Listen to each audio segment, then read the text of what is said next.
Hello and welcome. Wednesday night hoops, Sky Broadband Rapid League. Great to have you with us for the first time in the very, very deep south here at ILT Stadium, Southland. The Sharks and the Jets, the Young Bucks about to hit the court. Hope you're well. Justin Nelson with you. Brooke Roscoe beside me tonight. Can't wait. Rapid League round one. It was outstanding. Yeah, it was incredible. And you love to see it as well. The innovation with the Rapid League. Obviously, the girls in Tawehi did an amazing job. And the boys, they just picked up where they needed to pick it up from. Let's have a look at the ladder after that opening round. And what a start for the Giants. Happy times in Nelson. Happy times in the Rapid League. And if you haven't seen it, there was a highlight from Mr. Chamberlain down there that you need to go and see. He hit the upper room. He went to the top floor of the elevator. And boy, did he look good. But you're right, 2 wins. Southland Sharks, they got their one as well. So they want to continue that in tonight's ball game. Yeah, Jets won as well. Big scorers in that. In fact, sorry, they went down. They got a little bit of work to do tonight, getting ahead of myself. Speaking of the Jets, let's have a look at their starters tonight for this Sky Broadband Rapid League game. They're on the road, of course. They've got the Southern double. Sharks aren't too far away from a start. There's the Jets in their resplendent green. Silberstein, Calls, Lafayette, Stent and Crate. They're the starters. The Sharks starters tonight. Some young local players coming through. Brooke, we'll have a look at their lineup in just a moment. Well, they got the young ones there as well, but they also have the vet and Mr. Andrew Williams here, right there, number 25, making his way into this one. But it's Telfer and Hall for me. Ben Hall put up 16 in the first Rapid League game. When you have space, and you're going to have space in the Rapid League, both teams like to get up and down. You have a shooter like that. Obviously, he's been working in the off-season. When you get time and space, and it's going to help you when you go into the second game tonight. I can assure you they're not starting with 4 players tonight either. Chemist Warehouse, head-to-head. Ben Hall, he had a league-wide best 16 points last week. What an opener. Yeah, he was incredible, and also had those 4 boards as well. But for me, it's Scott Telfer. He didn't really get it going, but I liked how he looked in the ball game. He looked aggressive. He looked like he had all the time in the world. Shots just weren't falling. But I expect him to stay just as aggressive in this ball game today. And that will help Ben Hall and everybody else find their space and find their shots as well. Official stats partner of the NZNBL, Chemist Warehouse. Great to have them with us. Just about set for a start. The coin officials in control down here in the deep south tonight are about to get things underway. Harry Apes, Leo Shaw and Regan Ashley. Of course, Sal's NBL coming up after this one. And both of those teams will be looking for their opening win of the season. A lot on the line tonight here at ILT Stadium, Southland. Well, you can't win the season in April, but you can go a long way to helping yourself find a place. Wins are wins. Wins are wins, absolutely. You don't want to find yourself losing 2, 3, 4 in a row to start this season. So both teams will be looking to get on the board tonight. Scott Telfer got some ink in the off-season too. Nice to see Scotty Telfer. He is a competitor, and maybe opening points here for the Sharks, just like that, Ben Hall. Well, that works. That's one way to get it going as well. Easy as that. They fall asleep. Can't let that happen if you're the Jets. Well, we know the Rapid League is rapid. That might be the quickest basket of the season. That's the world record for the quickest basket. Man, there's Lafayette. The 2 number 5s going to work. Used his body well. I like that too. Got a deep seal, did his job early. Nice and deep in the paint. 2 dribbles to the middle, goes over that left shoulder, an easy bucket. 2 apiece. Good win for the Sharks last week. Took down the Nuggets 37-26. There is your man, Scotty Telfer, getting the soft roll. Tough finish, but too easy. This is way too easy for Scott Telfer on that right hand. Nobody on the nail. Straight down the middle. They contested late, did a good job to contest, but can't give them that much space. Jets went down by 10 in the opening Rapid League game to the Airs. The Airs scored 43 on debut. Foul called there. And it'll be Carpia going to the line to have a look at a couple of early shots. 8 points and 4 rebounds for him on debut last week. Matariki Carpia. And some good signs from the young man. Yeah, good signs in this. And he played a big role in the main game that they had last week as well. Obviously they went down, but he saw some big minutes. Played did a good job. 19 minutes. Did a good job as well. Didn't look out of place. Looked extremely comfortable. As the season goes on, everything will slow down and you'll find yourself in your spots. Identity is a really big thing at the start of the season as well. Both teams trying to find it. So he'll find his place, he'll find his spots. But I was impressed from the jump. Sal's NBL from 7:30 tonight, right here on Sky Sport. And of course, great innovation live everywhere, right around the world, including here in New Zealand. Sky Sport TikTok from 7:30 tonight. As I sit here alongside one of the TikTok superstars of Aotearoa, mind you. That made me laugh like that. 5-2 Sharks lead early. Here's Telfa searching. Hall and Telfa, the experienced players of this Sharks team, except for this man. He's been around for a fair while, Andrew Wheeler. In fact, he is the only remaining Shark who was there night number 1 in 2010. Really? Yes. On debut. 14 years ago? 2010, I believe. He's the last remaining from year 1. Oh, he's got at least, I swear he's got 5 years left. He's got time. He's going to be around for a long. He was there in round 1? I believe so, yeah. Quite amazing, isn't it? Lachlan Crate may not have been born back then. He's at the line, misses the first one, goes deep. Sharks out early by 3. Well, you saw the Sharks Rapid League team last week against the Nuggets, took them down by 11. What were your overall thoughts? Because this is new for the players as well. Yeah, I thought, obviously it's a blank canvas. It's the first time that a lot of these boys are working out how does the Rapid League work, how fast do we want to play this game. And it was quick. Boy, did they fill it up. That was just too easy right there. Once again, going down the middle, getting to their right hand. But I was impressed. They managed to fill it up and did a really, really good job. Telfa called for the foul. Ben Hall scoring at the other end. I mentioned earlier, 16 points on debut in the Rapid League last week, shooting at 67%. Here's the GJ Gardner-Holmes replay. Jonty Cowles on the drive. And we're going to hear so much more, Brooke, about these new names, these young players who are now getting an opportunity through this innovative competition to actually step on court and play big minutes. You know what I really like about this too? If you can prove that you can do it in this, you're going to give the coaches confidence, say, hey, I can put this guy in the game. You just need a stepping stone sometimes, and maybe it's not at training, you're doing everything you can do at training, but you need something else just to prove to coach, hey, I deserve these minutes, I've worked to play a little bit more. How do I do it? I think the Rapid League is a great opportunity for a lot of these guys. Well, we saw it with a few players last week as Telfa adds 2. Troy Plumtree at the Saints, 17 years of age, came out, settled in Rapid League, and then he settled it in the bank. Hit the floor, scored 9 points in that Sal's NBL game on debut. Terrific young player. And just looked really confident as well. And great job from Zico to have confidence in his young man, get him out there, 17 years old, like you said, and rewarded the coach. Sharks out early here. Good start for them tonight. Carpia rebound. They shuffle it around and another 2. Riley Snow getting involved there. And this is a very good start now for the home team. Just high IQ play. When you shoot the ball from that side of the floor, 9 times out of 10 if it misses, it's going the other side. Carpia right there. Collects the goodies. Deep 2. Sharks again. Too strong on the boards. Inside the last minute of this opening quarter, it goes quickly. Telford bounces off a couple of bodies. So too Riley Snow. Good start for him. He actually played all 16 minutes last week. Didn't come off the floor in the Rapid League. Yeah, he did a good job too. And you see he's fit, get out and run, rim run really well. Scott Telford, they got to keep him off the right. That's 3 times now he's gone right. He's made them pay every time. Jets giving up shots outside. Turnover. Telfa, we know he's a pest. Good defensively. Fantastic work from the Sharks as they run the floor, and this is now a big margin heading into quarter time, and Ben Hall is racking up the points. Turnover. And another turnover, and it's hurting them as well. It's hard to sort out your transition defense when it's coming off the back of turnovers and back-to-back turnovers there. Especially with Scott Telford get out and run. 2-on-1 situation, gets the ball up nice and early. You see how athletic Ben Hall is, gets on the rim, and 4 points for him nice and early. I think he actually jumps to 6 now on the Chemist Warehouse stats. Dying seconds here. Sharks to get the last shot of this opening quarter, you would think. And another one drops. Again, this time Quake Webster involved. Another youngster coming through the program here in Invercargill. And look at that, opening quarter belonging to the home team, 17-5. Really impressive start. Yeah, really impressive. 17-5 to the Southland Sharks. And you can't sugarcoat it. You've got to look after the ball on the other end if you're the Jets.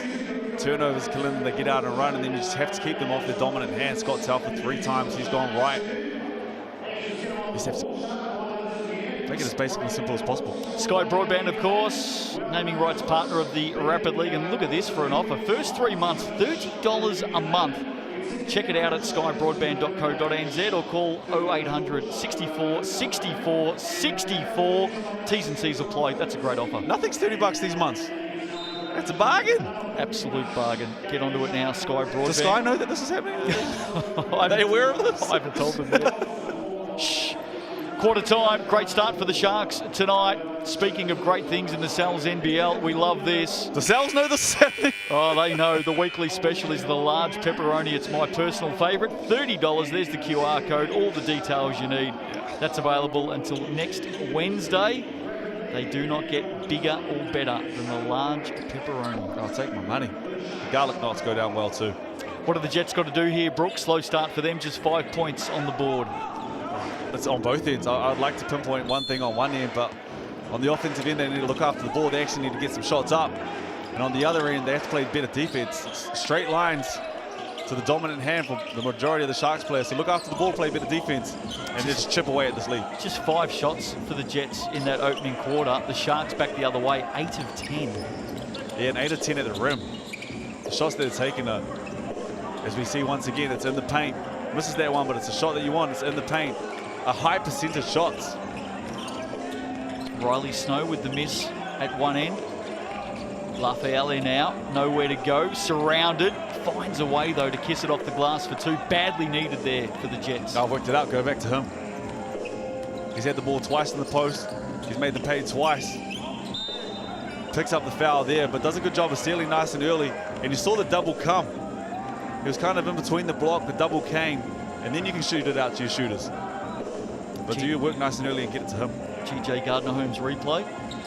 Good defense there for the Jets. Only 23 years of age, Lafayette. He missed a lot of last season with an injury. Started for the Jets last week in the Sal's NBL. Nice work defensively. The green machine. That looks a lot better down the floor, and they're rewarded. Jonty Kelms with the finish. Probably the best move that we've seen from the Jets so far tonight. And both things that we were talking about. Starts on the defensive end, do a good job of getting the stop. Quick transition, made the right decision. They chip it away and they get it back to 8. Wheeler inside, outside. Classic stuff there from the Sharks. Webster with the triple, but mark that down to the work of Andrew Wheeler. He did a really good job of just collapsing the defense there. Made them pay with that kick out and 3 ball. Nice step around there. Silberstein couldn't finish. Jets starting to look better, but the Sharks in control here. Snow somehow finds a way to the cup, and it rolls down. Nice patient move there. I thought he had Andrew Wheeler out for the 3. Wheeler had confidence in the big man. Said, you go to work. Finishes with the left. 18 years of age, Riley Snow, out of Southland Boys High School. And I think what Rapid League has done, Brooke, especially for a team like Southland, who desperately needed to produce and develop young players down there in the deep south. Oh, big block there. Nice work from Lachlan Crate, who comes up with the ball now.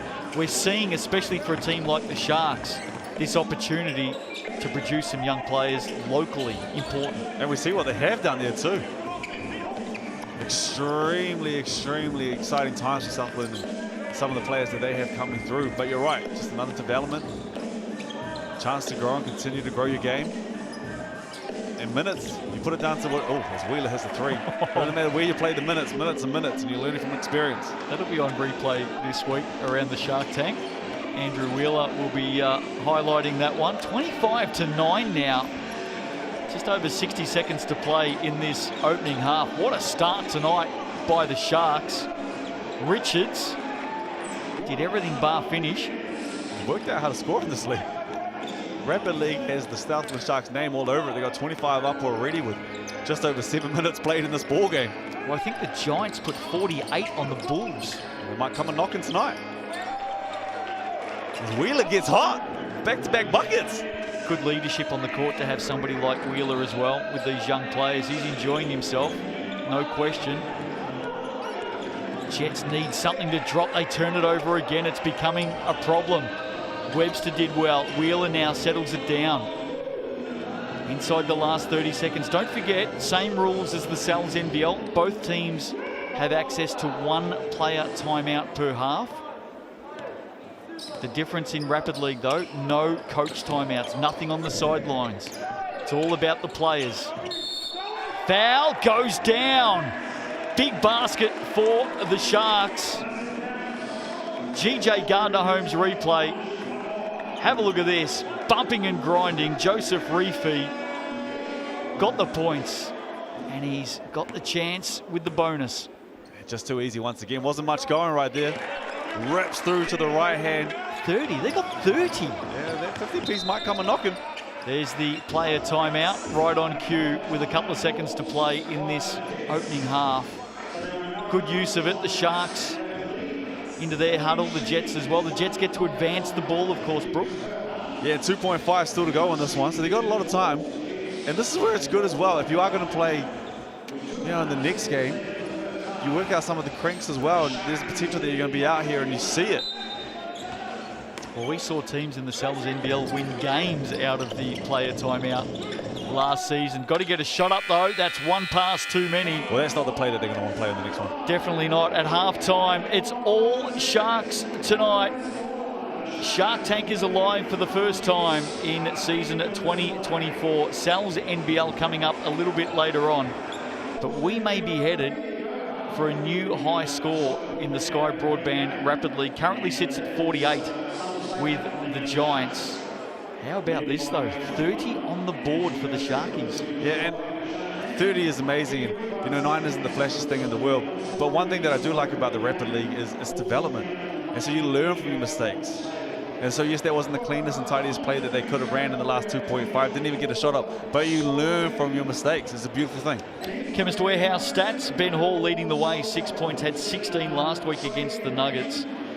Snow has been effective as well at both ends. And have a look at this. Old man Andrew Wheeler. 5 points. Thank you very much. 5 points in the space of a minute as well. Spread the load right there. That's how you get 30 nice and quickly. Just the 2 rebounds in general is always going to make it tough for the Jets, but the Sharks doing a good job, 1 and done, forcing them into some tough shots. It's always hard to get an assist in New Zealand because I feel like they've got way more than just 5 assists in the half. But they're doing a good job right now as a squad of just continuing to keep it ticking over, and they got 30 points in that first. Dare I ask the question, whilst everybody is eating their dinner right around the country, there's the steals on the Chemist Warehouse stat sheet. Half-time in the Sky Broadband Rapid League game. Sharks leading 30 tonight. What was your highest assist total in a game, Brooke Rusco? I thought you were going to ask where the best oysters are, and I was going to say Bluff. Oh, Bluff, not too far from here. Assists? Yeah. Probably 1. Never need to pass the ball. Never passed the ball. Need to pass the ball too. And 1's probably being generous. If I'm being serious, I actually think it was 18.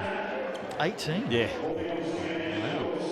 Official stats partner of the Sal's NBL. Great to have them with us in 2024. Chemist Warehouse, of course. Oh, 22. Sorry, it was 22. It's gone up by 4 already within 30 seconds. I forgot about the other game I played. That's about a 20% increase. Second half about to start.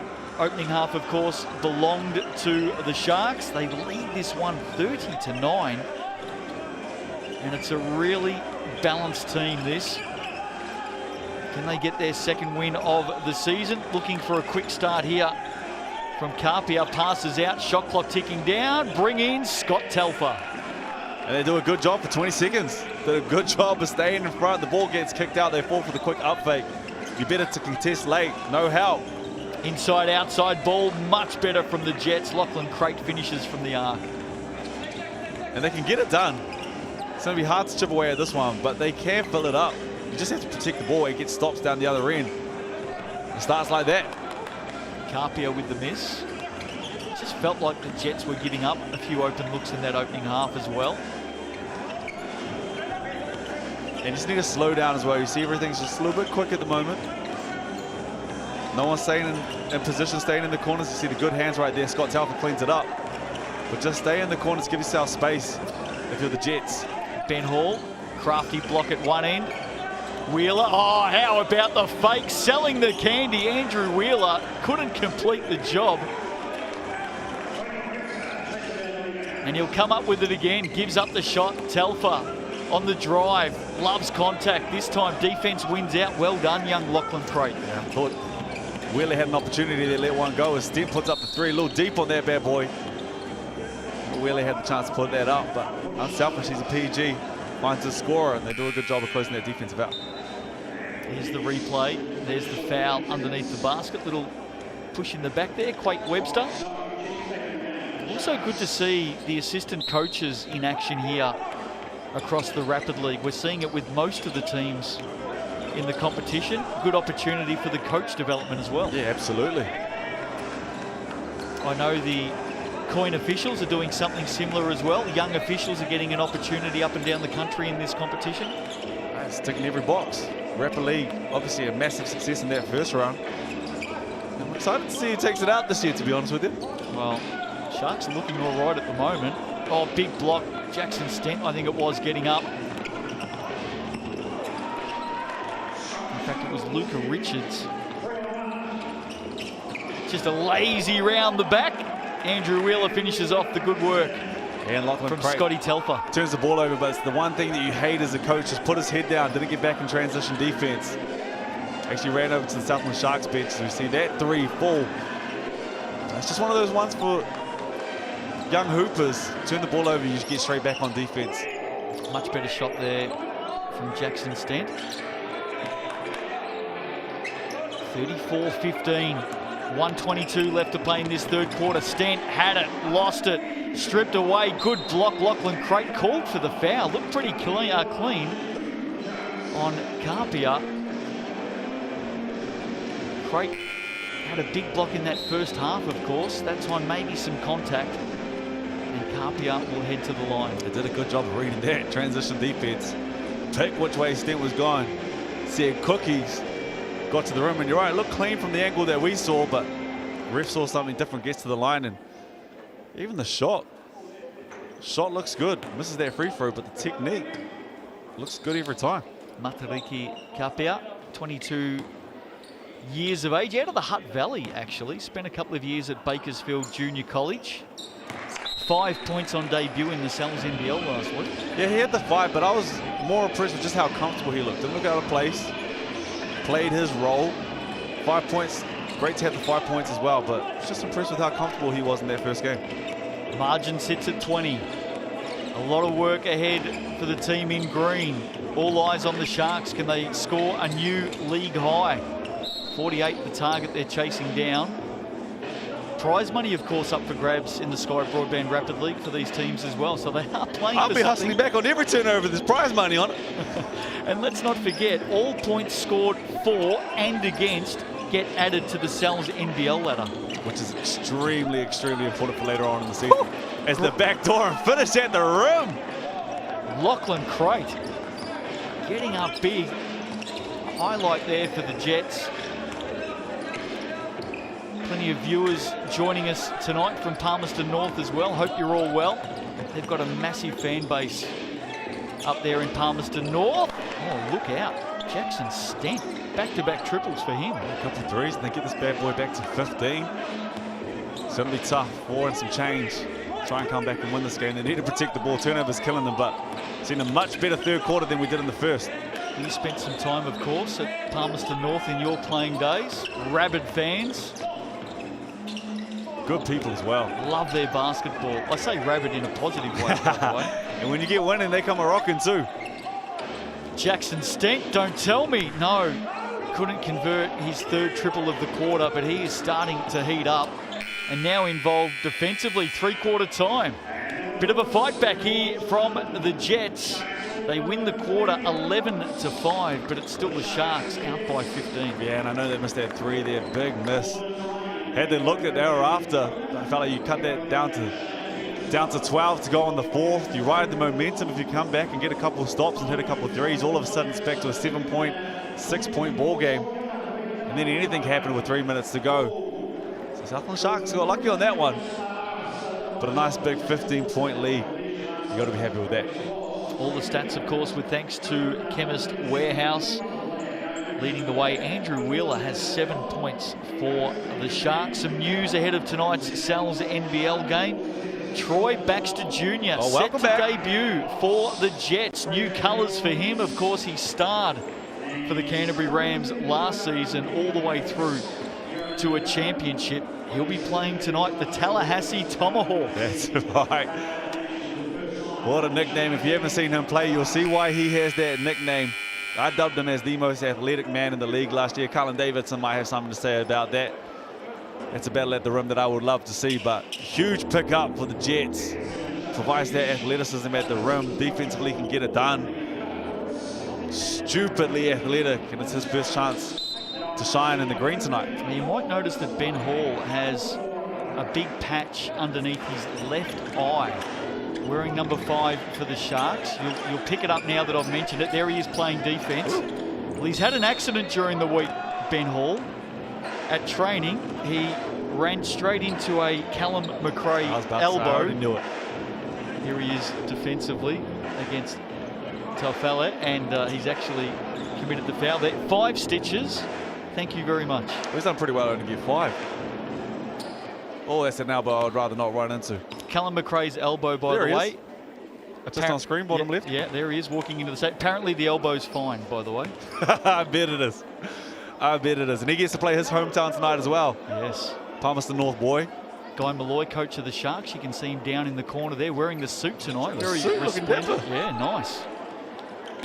35-22. Last quarter here. Sky Broadband Rapid League action. Wednesday night hoops here in New Zealand. Hope you're enjoying it wherever you may be watching right around the world. Sal's NBL still to come. It'll be a big one tonight. Both teams searching for their first winner of the season. Good ball movement there for the Jets. Snow, rebound, off hands. Telfa, look out. Wheeler's nearly got 9 points. He's out there on the transition as he picks the ball on the defensive end. Look kind of awkward.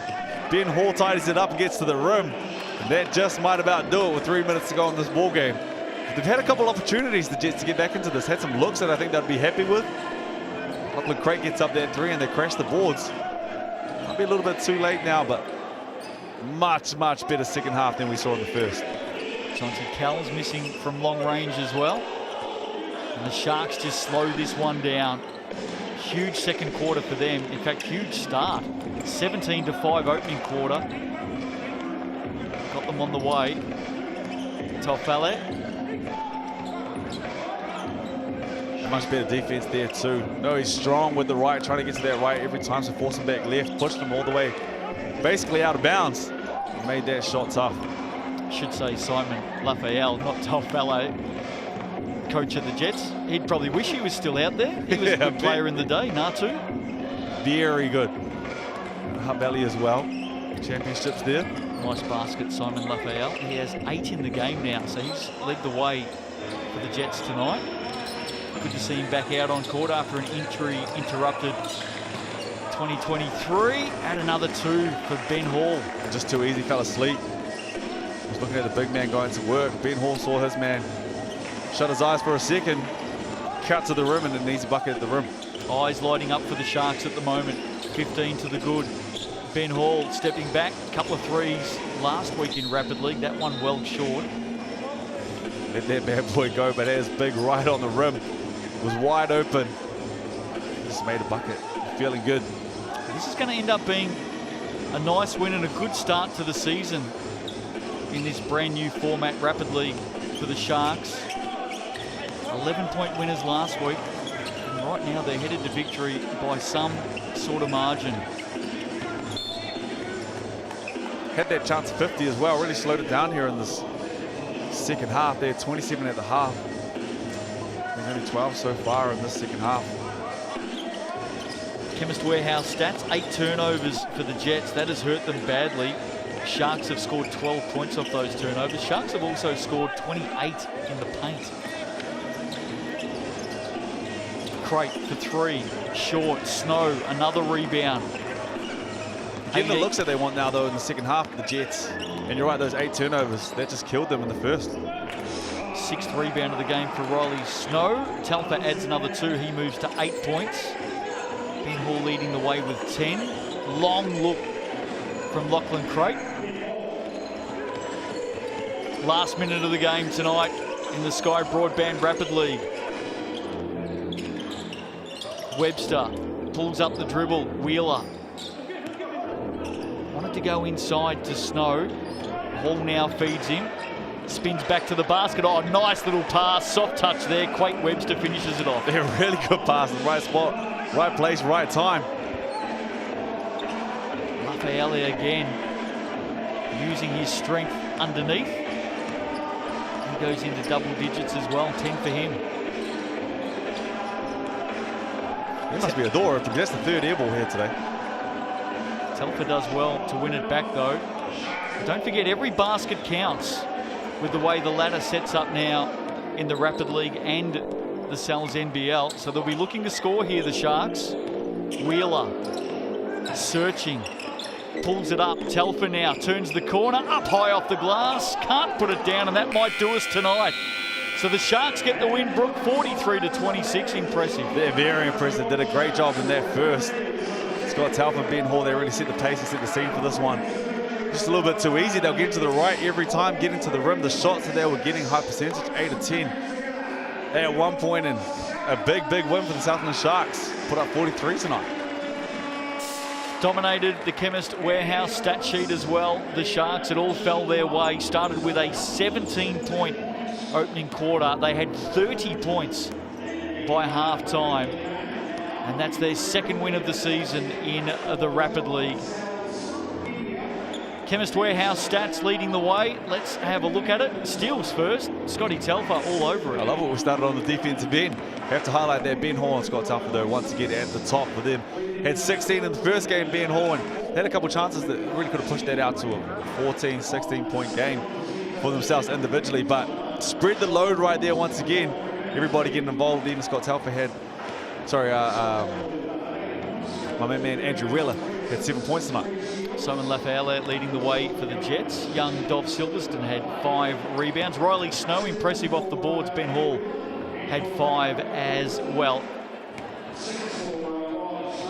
Dominating across the stat sheet for the Sharks. Telfer had 3 steals, 3 assists as well. And again, young Dov Silverstone getting involved for the Jets. Lachlan Crate, couple of good blocks in the game. Yeah, a couple of really good blocks in the ball game as well. Just wasn't enough, but I think they'll work it out.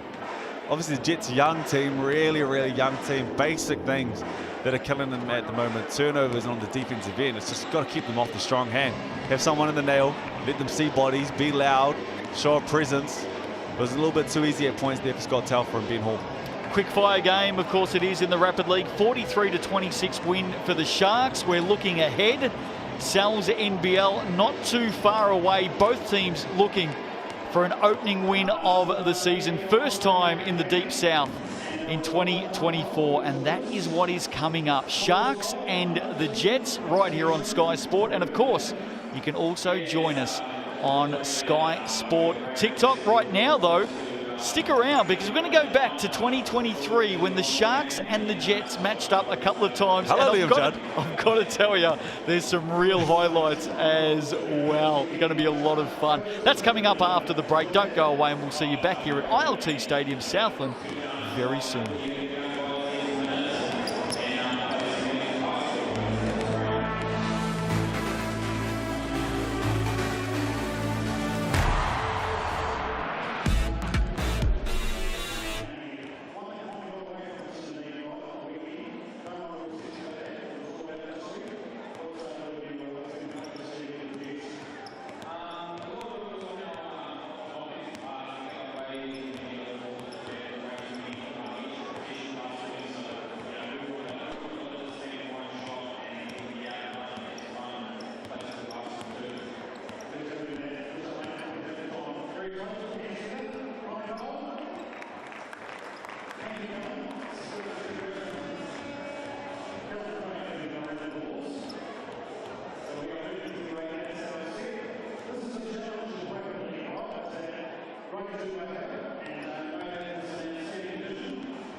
So,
pick. Cells NBL 2024 is rated E.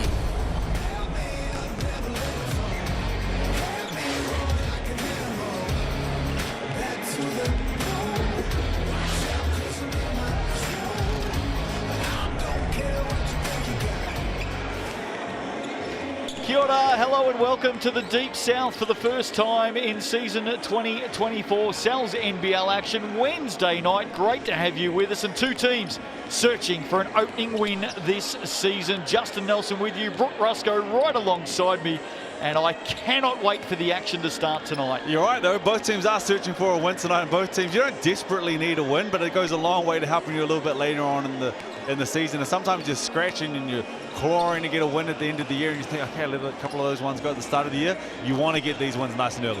Well, one of the brand new innovations in our coverage this season is you at home, all of our viewers, you get the chance to tell us who you think is going to win the game. There's the QR code, mixandpick.com. Nice and easy. Get in there. Off the fence. Hey, it's free. Just click that code, go in and vote. You can win some prizes too. Sal's Pizza's up for grabs. Oh, you had me at Sal's Pizza without a doubt. I'm leaning more towards the Manawatū Jets on this one. I was impressed with how they played in the first game. They obviously went down, but I like the Taranaki year. Southland Sharks went down too. I thought they left a lot of opportunities out there. Yep. So I'm leaning towards the Jets tonight. All right, we'll come back and check on Hold that on, soon. who you got?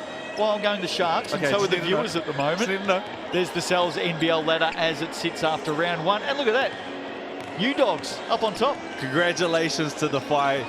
Got the monkey off the back. Just want to get off the back nice and early. Brand new team in the league, and they get their first win. Congratulations to Matt Lacey and the squad. And I was extremely impressed with the Saints as well. And we are looking at 8 and 9 tonight. Sharks and the Jets. It's a busy round two. It always is in the Sal's NBL every week. Tuatara and the Airs tomorrow.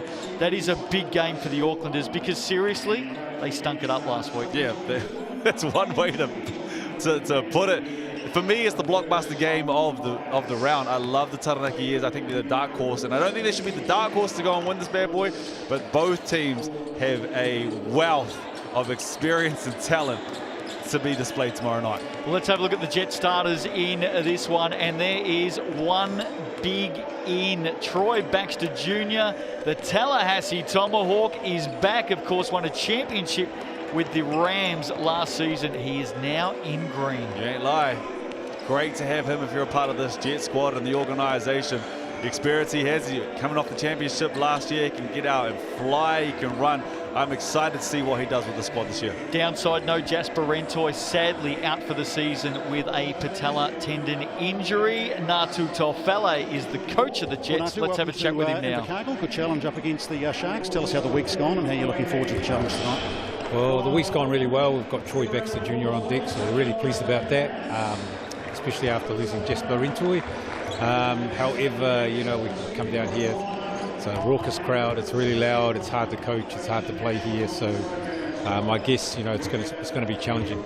Psychologically, tell us about bouncing back from losing Jasper so early in the season. That must have been something that's in shockwaves through the organisation. Yeah, it does, because he's our court general, really, so he's the guy who gets us going, and to lose a person in that position is really a challenge, so we're going to have to try and manage that collectively with a group of players. So you know, young Cam Scott gets to play a little bit, gets to start tonight. He's played here before a couple of years ago, so he's edging to go, so we're excited for him.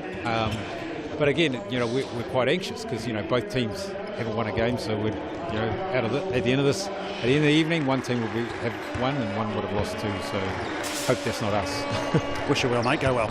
Appreciate that. Big round for the Jets, of course. They're on the double in the Deep South. They've got the Nuggets on Friday night. Starters for the Sharks. First time at home for them. LeGerald Vick, Alonzo Burton, Markale Lotz, Josh Turner and Cal McRae. Yeah, interested to see how much time Josh Turner gets tonight. He played 20, I think it was 23 minutes in the first one. Sat a lot in the second half, and I thought he was good while he was out there. So whether it was a coach's decision, maybe he came up limping on something, but interested to see how he goes and what sort of impact he has in tonight's ball game. Guy Malloy's in the suit jacket tonight. I like it. Let's have a chat with him.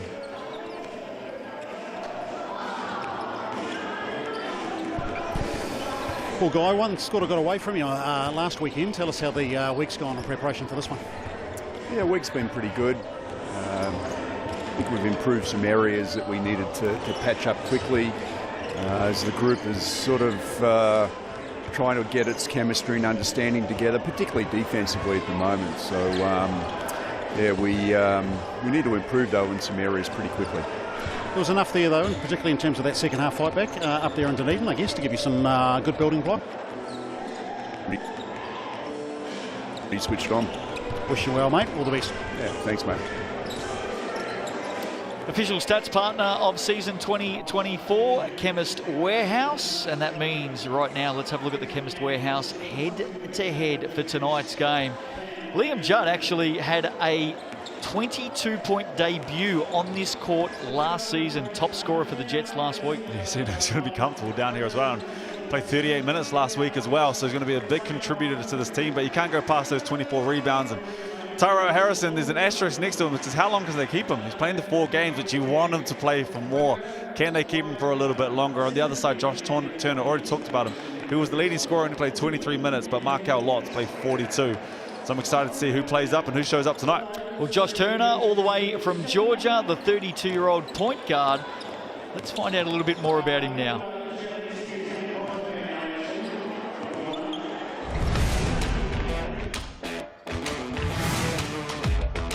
My name is Joshua Turner.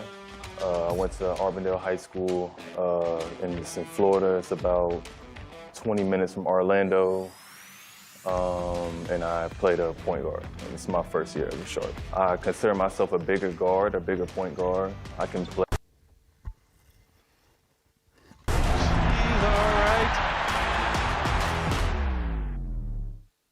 Expecting big things from Josh Turner tonight and maybe some more minutes. As you said, just played the 23 last week. Let's find out what the audience thinks tonight. All of our viewers, they're going with the Sharks. You guys know nothing. Watch this. Slap. Coin officials for this one this evening. They are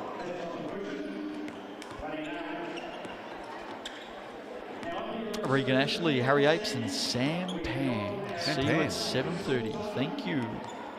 Sam Pan's based in Wellington.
Basketball is a movie, and every game is a blockbuster.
Basketball is a movie, and every game is a blockbuster.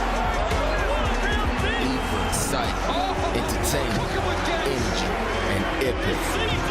Southland's NBL 2024 is rated E.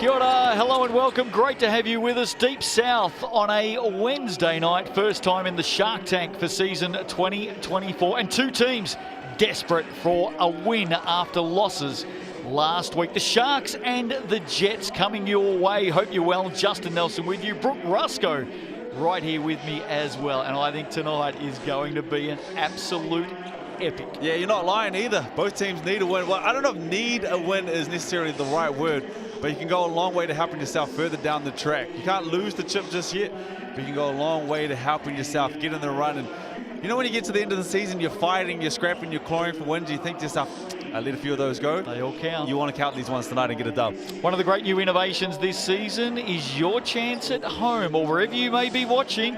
There's the QR code, click on it, and you can vote for tonight's winners. Great prizes up for grabs with thanks to Cells, and at the moment, Sharkies with the slight advantage. Well, I don't know about that. I've tipped the Jets on this one solely because I was extremely impressed with how they played against the Airs. I love the Airs, and I think they're a team to watch out for in this league with Sam Froling and Mitch McCarron there as well.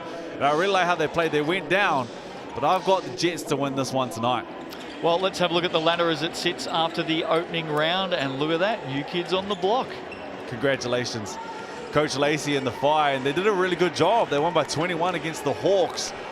And those Wellington States, boy, did they look good. I had them probably going down by 15, 20 points to the Tuatara, and they won by 30, so I was extremely impressed with the Wellington States start of the season. 8v9 tonight, early days of course. Coming to you live on Sky Sport, TikTok every Wednesday as well. Hope you're well, wherever you may be watching. Here's the games ahead in round two. What a big one tomorrow night, Tuatara and the Airs. And let's be honest, let's be blunt, the Tuatara, I think they stunk it up last week. I mean, that's one way to put it, but when you think about the squad that they have and the veterans that they have, they're not going to think about that too much. It's on to the next one, but you go to the Airs as well.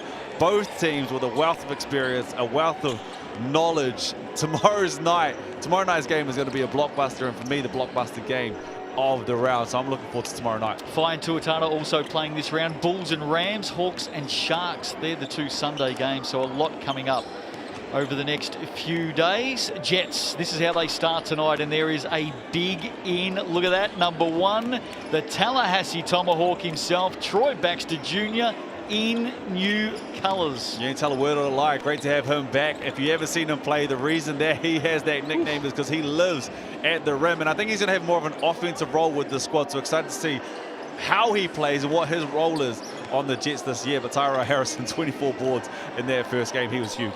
Green Machine is in town. Let's catch up with Coach Manawatū Tofele.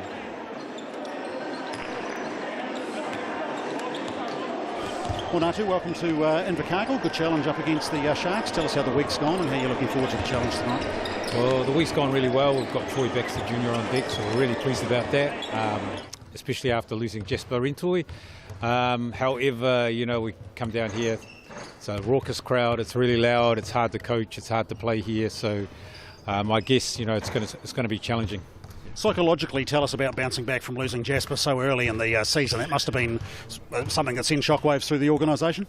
Yeah, it does, because he's our court general, really. So he's the guy who gets us going, and to lose a person in that position is really a challenge. So we're going to have to try and manage that collectively with a group of players. So, young Cam Scott gets to play a little bit, gets to start tonight, and he's played here before a couple of years ago, so he's edging to go. So we're excited for him.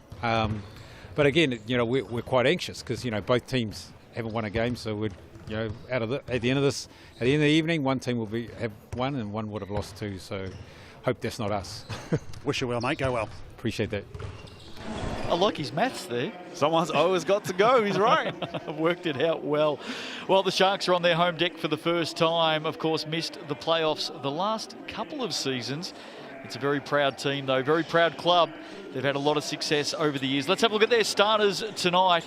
Only Braden Inga continues to be missing for the Sharks. He is not back until early May. But this is a team that I think should have won last week. Yeah, they left a lot of opportunities out there, and they would have come back to Southland and just regretted some of the plays that they made late in their game against the Nuggets. Nuggets did a good enough job to get the win. Josh Turner's an interesting one for me because he didn't play much in that second half. He was their leading scorer but didn't play much. So what's his role going to be tonight? Well, Wednesday night date for Guy Malloy, and he's dressed for the occasion in a suit jacket this evening. Let's have a chat with him. Well, Guy, one sort of got away from you last weekend. Tell us how the week's gone in preparation for this one. Yeah, week's been pretty good. I think we've improved some areas that we needed to patch up quickly as the group is sort of trying to get its chemistry and understanding together, particularly defensively at the moment. So, we need to improve, though, in some areas pretty quickly. There was enough there, though, and particularly in terms of that second half fight back up there in Dunedin, I guess, to give you some good building blocks leading into this week. Yeah, well, our defence in the first half was pretty ordinary, but I felt that the team had a commitment to, getting down and playing some D in the second half, and that probably put us in a position where we should have closed out the game, and then we just missed a bunch of free throws and a bunch of open threes, so we just couldn't capitalise on it. But anyway, new round, so I'm hoping this one goes our way. Yeah, and the Jets is a challenge. Talk to me about that. Yeah, always a challenge. I mean, tend to play a pretty free style, not overly structured. Good individual talent in lots of different spots on the floor. Heron's really good, Baxter Jr.'s very good.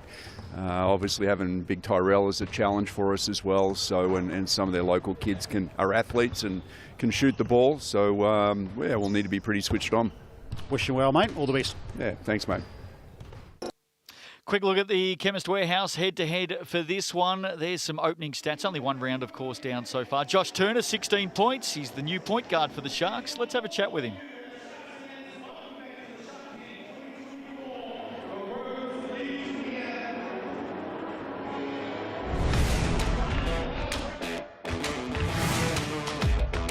My name is Joshua Turner. I went to Arbondale High School in Florida. It's about 20 minutes from Orlando, and I played a point guard. It's my first year as a Shark. I consider myself a bigger guard, a bigger point guard. I can play down low as well. I can get smaller guys in the post. Playing in the Middle East my past 3-4 years, it wasn't as organized. Having a legit big man like Callum and, really good, role guys like Zoe and Scott and Ben. So, and then bringing G here. So, just getting used to these guys and in the system and everything, and just trying to find my place in the system and making it easier for these guys.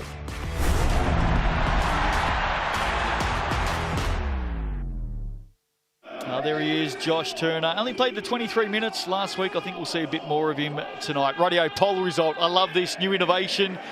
Wherever you are, you get to vote on who you think will be the winner of the game. And of course, there's some great Sal's Pizza up for grabs as well. Go. And look at that, it's shifted. Everyone out there is listening to you. The Jets. You got to listen. I'm excited for this ball game. the Sharks, and we said this before, they'll be ruining it. They left so many opportunities to win their ball games. So both teams need this one. Who's going to be big tonight? Still trying to find the identity of your team. It's the early part of the season, but there's so many question marks around the majority of both teams right now. Is who's going to step up and win this ball game. Coin officials, Regan Ashley, Harry Apes and Sam Pan. It's the opening game of round 2, and we are down south for the very first time here at ILT Stadium at Southland. Great to see another young fan. It's all about the fans. Rated E for entertainment, engagement, and there is another sign of that, the fans getting involved here in the NZNBL. Set for a start, Jets and the Sharks. Coming to you live also on Sky Sport TikTok tonight. Hello to all of our viewers right around the world. Sam Pan to toss it up. We're underway, and Lots wins the opening tip. Here's our first look at Josh Turner. Burton, Lots. Getting busy, going to work off the glass, just the start the Sharks wanted tonight. Nice and easy, keep it simple. Got to their main man in the block, went over the right shoulder, did a good job with the pick and roll. Just allowed him to get nice and deep in the paint. Markale Lots, double-double on debut last week. Tyrell Harrison, speaking of big numbers, 24 rebounds. He adds his opening points this evening. And excited for this matchup here as well. Tyrell Harrison had the 24 boards last time. Can Callum McRae keep him off the boards? He gets a block. Tyrell Harrison had 9 offensive rebounds last week. Mustafa Heron up and fouled on the way to the hoop. Is an excitement machine. 21 points a game in 2023. He's off to the line. Here's the replay. And just way too easy. His eyes lit up. No one picked him up. Strong left-handed. Everyone knows he's trying to get to the left. But just way too easy for a professional scorer like that. Does a good job getting to the free throw line nice and early in this ball game, and also picking up that foul on Josh Turner. Here he is, Mustafa Heron, 26-year-old.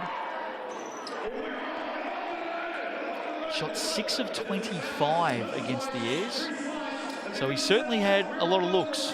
One of those 6 was a big dunk. But you're right, he left a lot out there. But the confidence that everyone has in him is the second year with the Jets. And speaking to the Jets in the offseason, they said it's playoff or bust. New coaching staff came through 3 years ago. It's a squad that they want. They've got everyone in place. Now they have to go and prove it.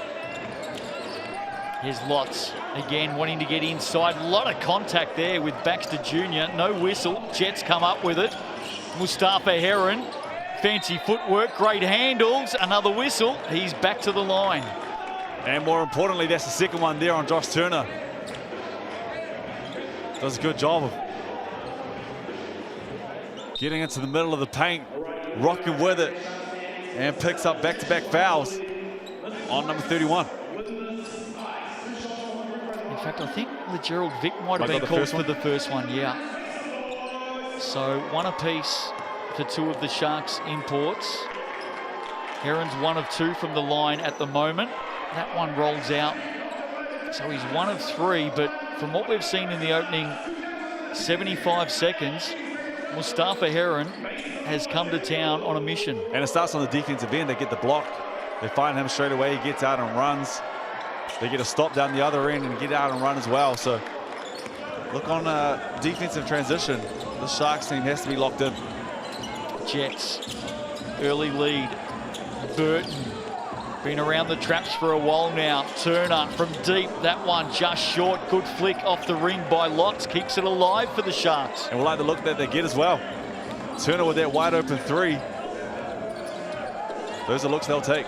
Markale Lots fires away, nearly banked it in. Mark that rebound. First one down for Harrison. Here he goes, the big fella. He puts it down, that'll count, and he's off to the line as well. And this is where I think he'll have the advantage against Callum McRae. Picks up that rebound, his second of this ball game already, and just has the foot speed. Makes the right decision. Callum Scott played big minutes in the first game, played 32. And he's going to be the leader of the team today. He'll be running the point position. Got out and run and found his big man and rewarded him for the 3-point play. Classic rim running effort there from Tyrell Harrison. We believe only playing the 4 games for the Jets before he heads back to Australia. Get out the checkbook. You want him to stay for a little bit longer. Burton hands it off. Vic leaves it short. Another rebound. Harrison, they're out by 5, the Jets. Hot start for them tonight. Look out, Troy Baxter Jr. with his first shot of the season. Well, one thing that you know this Jets team want to do is they want to get out and run. But one thing you have to do is be able to tidy up the board. So having Tyrell Harrison there to tidy up every single rebound, as we've seen already, is huge for them. They're going to get out and run, and they're going to make this one a track meet. And a big start already, 7 points. Well, you saw the Sharks in action last week, Brooke. You called that game with Andrew Mulligan, of course, went into overtime. Really, they should have finished it off in regulation time. Yeah, they had opportunities. Just the 3-ball wasn't. As we see the scoop and finish and pick up the foul on Tyrell Harrison. So he kills the action. Judd got caught behind. Does a good job of finishing at the rim, does Vic, but exactly right. They left opportunities at the free throw line. They got there, and they left a lot of opportunities from deep. They just couldn't connect. First game blues, but it hurt them late in that ball game. Converts LeGerald Vic, 117 games with the Kansas Jayhawks. Here's Harrison, busy again, and he's starting to prove a problem for Cal McRae and the Sharks. We're going over under 24 rebounds for him tonight. Well, he'll be right up there because you can add another one. How many is that? 5? 24 is looking a little low to me. Mustafa Heron. This is a big start for the Jets. Have a look at that. Mustafa Heron. GJ Gardner-Holmes replay. Only one thing in mind. Slams it down with the left. It's just way too easy. You love to see it as a fan. Get up, young fella. But hesitates with the right. Passive defense, we call that Olay defense. Gets right by him and back to the left, and back-to-back weeks with meetings at the rim. But once again, it starts. Defensive pressure. Tyrell Harrison tidies it up. He's got 4 boards already in just over 2.5 minutes. And they get out and run. So you know the objective tonight. They want to get out and run. They want to tidy everything up at the rim. One chance opportunities. And then once they slow it down, they seem to be going to Tyrell Harrison. He's making it look easy right now. Well, the Jets have taken flight early. Big Tyrell, 7 points on the Chemist Warehouse stat sheet, 4 rebounds and a block. He has started on fire. So too Mustafa Heron. Out and about for the team in green. A little bit of a side story to this. LeGerald Vic for the Sharks. He was coming to New Zealand last year, signed in the preseason, ended up not coming out. Guess who he signed with? I'll help you out. Manawatū Jets. Now he's up against them tonight. So look at that. A little bit of a side story. Back underway. Opening minutes of the game. Wednesday night action in the NZNBL. The Sharks with some work to do. Turner fires away and misses. Scott brings it down. Look out, Mustafa Heron feeling it, leaves it short on the iron. Sharks need to settle. They ain't playing around. They want to get out and run. Transition defense is going to be the most important thing right now for the Southland Sharks team. As we see the charge there, Baxter Jr. does a good job on the defensive end. But one way to slow them down and make sure that this Jets team doesn't get out and run is get those good looks, and you're right, slow down on the offensive end. GJ Gardner-Holmes replay, well done.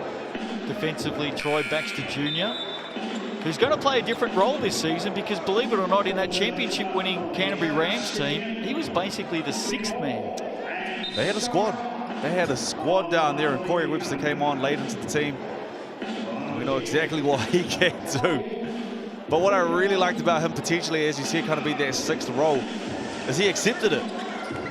Sometimes as an import, it's a hard thing to take on a role like that, but he accepted it and reaped the rewards with a championship win last year. Fans and the viewers tonight going with the Jets on our new interactive poll. And they've started well, 11-5. Oh, Troy Baxter Jr. I think you saw Cal McRae down the lane there and just decided to go elsewhere. McRae with the foul, though. Wouldn't mind seeing that again on the GJ Gardner-Holmes replay. His eyes lit up, thinking, here comes the first Tallahassee Tomahawk, and he saw Big Cal. He thought about it for a second. He got that lane and opened up quickly. Had the hezzy with the left. Put him on skates. And you're right. But more importantly, picks up the foul on Cullen McRae. And my worry for the Southland Sharks is if he gets into foul trouble, then who picks up Tyrell Harrison? Already 14 fouls for the Sharks. So in the bonus now for the next 6 and a bit for the Jets. Hot start tonight. They're out by 7. Telfer into the action. Big changes made as well from the Southland Sharks. Carpia also out there, hands in the lane. Mustafa Heron. Gee, he's a ball of energy, isn't he? Made a point. He's got something to prove nice and early in this ball game and in this season. He didn't go die wondering last week as well. We talked about he went 6 of 5, or 6 of 25, excuse me. 6 of 5 would have been impressive. That would have been impressive. There's LeGerald Vick, a little bit too deep. Heron rebound, heads up thinking, long pass. Picked off though with a chance. Oh, trying to avoid the cross court was Carpia. Smart play, but had nobody there with him. You just see the pace that the Jets are trying to play with at the moment. Good job there of packing it in. Making stuff to see bodies. Baxter Jr. for 3, sweet shot. And the 3-ball 4, that's the best defensive set that they've had so far. Did a good job of packing the paint, making sore bodies, got over the screen, they skip it over and you contest the athletic late. Best defensive play they've had so far. Burn with the 3 though. Worrying signs for the Sharks. Telfer is fouled on the way to the basket. And they just need to settle. And getting to the free throw line is one way to do it.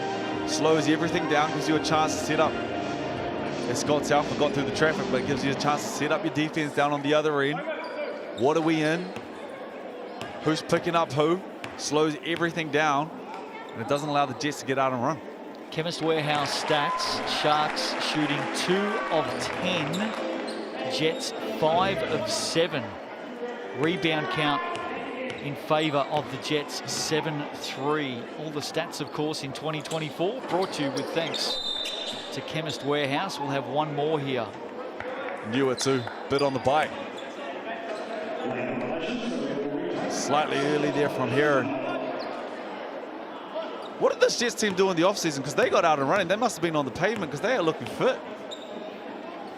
And they pushed the Airs all the way last week. The Airs, one of the teams to beat. Nice play there from Tyrell Harrison, smart. They had their chances, the Jets. Had their chances. That's why I was saying I was extremely impressed. Much better defense there once again as well. No straight lines, make them see bodies. Force it late into the shot clock. Scott to Baxter Jr. Step back off one dribble. Can't finish. McRae with the rebound. Good signs for the team in green early. Offensive foul there called. And the Jets come up with it again. A tough one there. If I saw that right, I think that's on big Callum McRae, which will be his second. Cal McRae, of course, from Palmerston North. Excuse me, that might just be his first. Big fan base for the Green Army, of course. They'll all be watching on tonight. Heron corner, fouled by Vic. And he'll get 3 here, Mustafa Heron. And love the look. The set. Callum Scott made the right play, put it on the money, found a shooter. And the weak side had no other option. If you don't tag, that's Baxter Jr. on the rim. You throw that lob, tagged. Callum Scott made the right call. Found corner pocket. Heron gets back to the line. Well, the Sharks need to clean this up because once these 3 shots are taken, and they can probably be breathing a sigh of relief. Heron hasn't been too good from the line tonight, but these are shots 8, 9 and 10 already in the game from the stripe. And as aggressive as they're playing, it looks like they're going to try and live at the free throw line as well. Force the issue, make the refs make the call. Especially in transition defense. It's 6 and 7 sometimes when you're in transition defense. You pick up those fouls. They're getting lucky though at the free throw line. Heron leaves another one. Coach Natu Tafale is a pretty cool customer at the best of times, but right now on the sidelines, he is looking incredibly relaxed. Out by 10. Wheeler into the action, played well in the Sky Broadband Rapid League earlier tonight. McRae hands it off. Here's Turner, searching, well shut down by Baxter Jr. The defense is hot. McRae, oh, they needed that. And they did a great job as well. 22-23 seconds. Callum McRae late. Just confusion between Baxter Jr. and Judd there. But up until that, they did a great job defensively, and Callum McRae bails them out. The Sharks pushing up their defense now as well. Judd for three. What about this young man, Liam Judd? 23 points last week. Went 3 of 9, so you know he's not shy to shoot from deep, but the shot looks good. Feet are set. Like the kicks too. Had 22 on debut on this court last year. Here's Turner over the top. That's a nice basket. In fact, Liam Judd was so good on debut here in 2023. Andrew Mulligan in commentary actually asked who he was. He surprised a lot of us. Stupidly athletic as well. None of us necessarily see how athletic he is, but he can get up and fly too. Speaking of getting up and getting back to the stripe once again, Mustafa Heron has been involved in everything so far tonight. 5 points. He's already been to the line 7 times. One of the very best players in the competition last season. Great to have him back. G League experience. Mustafa Heron, real fan favourite at Fly Palmy Arena. And he's got his eye in tonight. Puts that one down, out by 10. Right, 4 of 8 from the line already. It's going to be shot number 9 from the free throw line and forcing the issue. They're forcing him right. He's a strong left-handed player, but he's making them pay. Second one is good. Sharks struggling to score. 4 of 12 they're shooting so far. None of 4 from the arc. Wheeler inside the pass, too big for Ben Hall. And that's not what the team in orange needs right now. I think Guy Malloy is just trying to search at the moment for who can he go to? What does he want to run? What's our best situation? Who's going to step up in these moments? Nice and early in this first quarter. He's got through a lot of the players. Front scene minutes. He's just searching right now for who can I trust? Who can I rely on? Last year, Jeremy Kendall, and he tidied up a lot of things. Baxter Jr.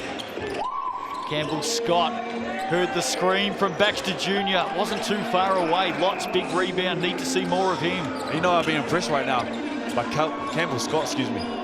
His Talfa puts it up and there he is. Tidies that up, but just making all the right decisions. He doesn't need to come out on this team and score 20, 25 points tonight. Finding his guys, getting into the paint, making the right decisions, and let them make or miss. Well, he's taken on the point guard duties with Jasper Rentoy, of course, out for the season, so he gets the opportunity. There's Judd inside, good block. Turner. Probably the first possession for the Jets with not much happening. And 6s and 7s on that one, and Turner gets deep. Sorry, that's lots. Gets back into the paint. He's up to 6 now in this ballgame. What will go unnoticed there was Baxter Jr. flying through looking for the block as well. He's active. Speaking of active, Mustafa Heron. What a start from him tonight. Sharks, dying stages. Need some points and need some stops. Markale Lotz, that one is off. 0 of 6 now from deep in this opening quarter for the Sharks. And one thing I've been impressed with the Jets so far is it's one and done. No second chance opportunities. Tidying it up on the defensive end. Baxter Jr., big step back. Can't convert. Sharks momentarily hanging in there. Wheeler seeing some big minutes early.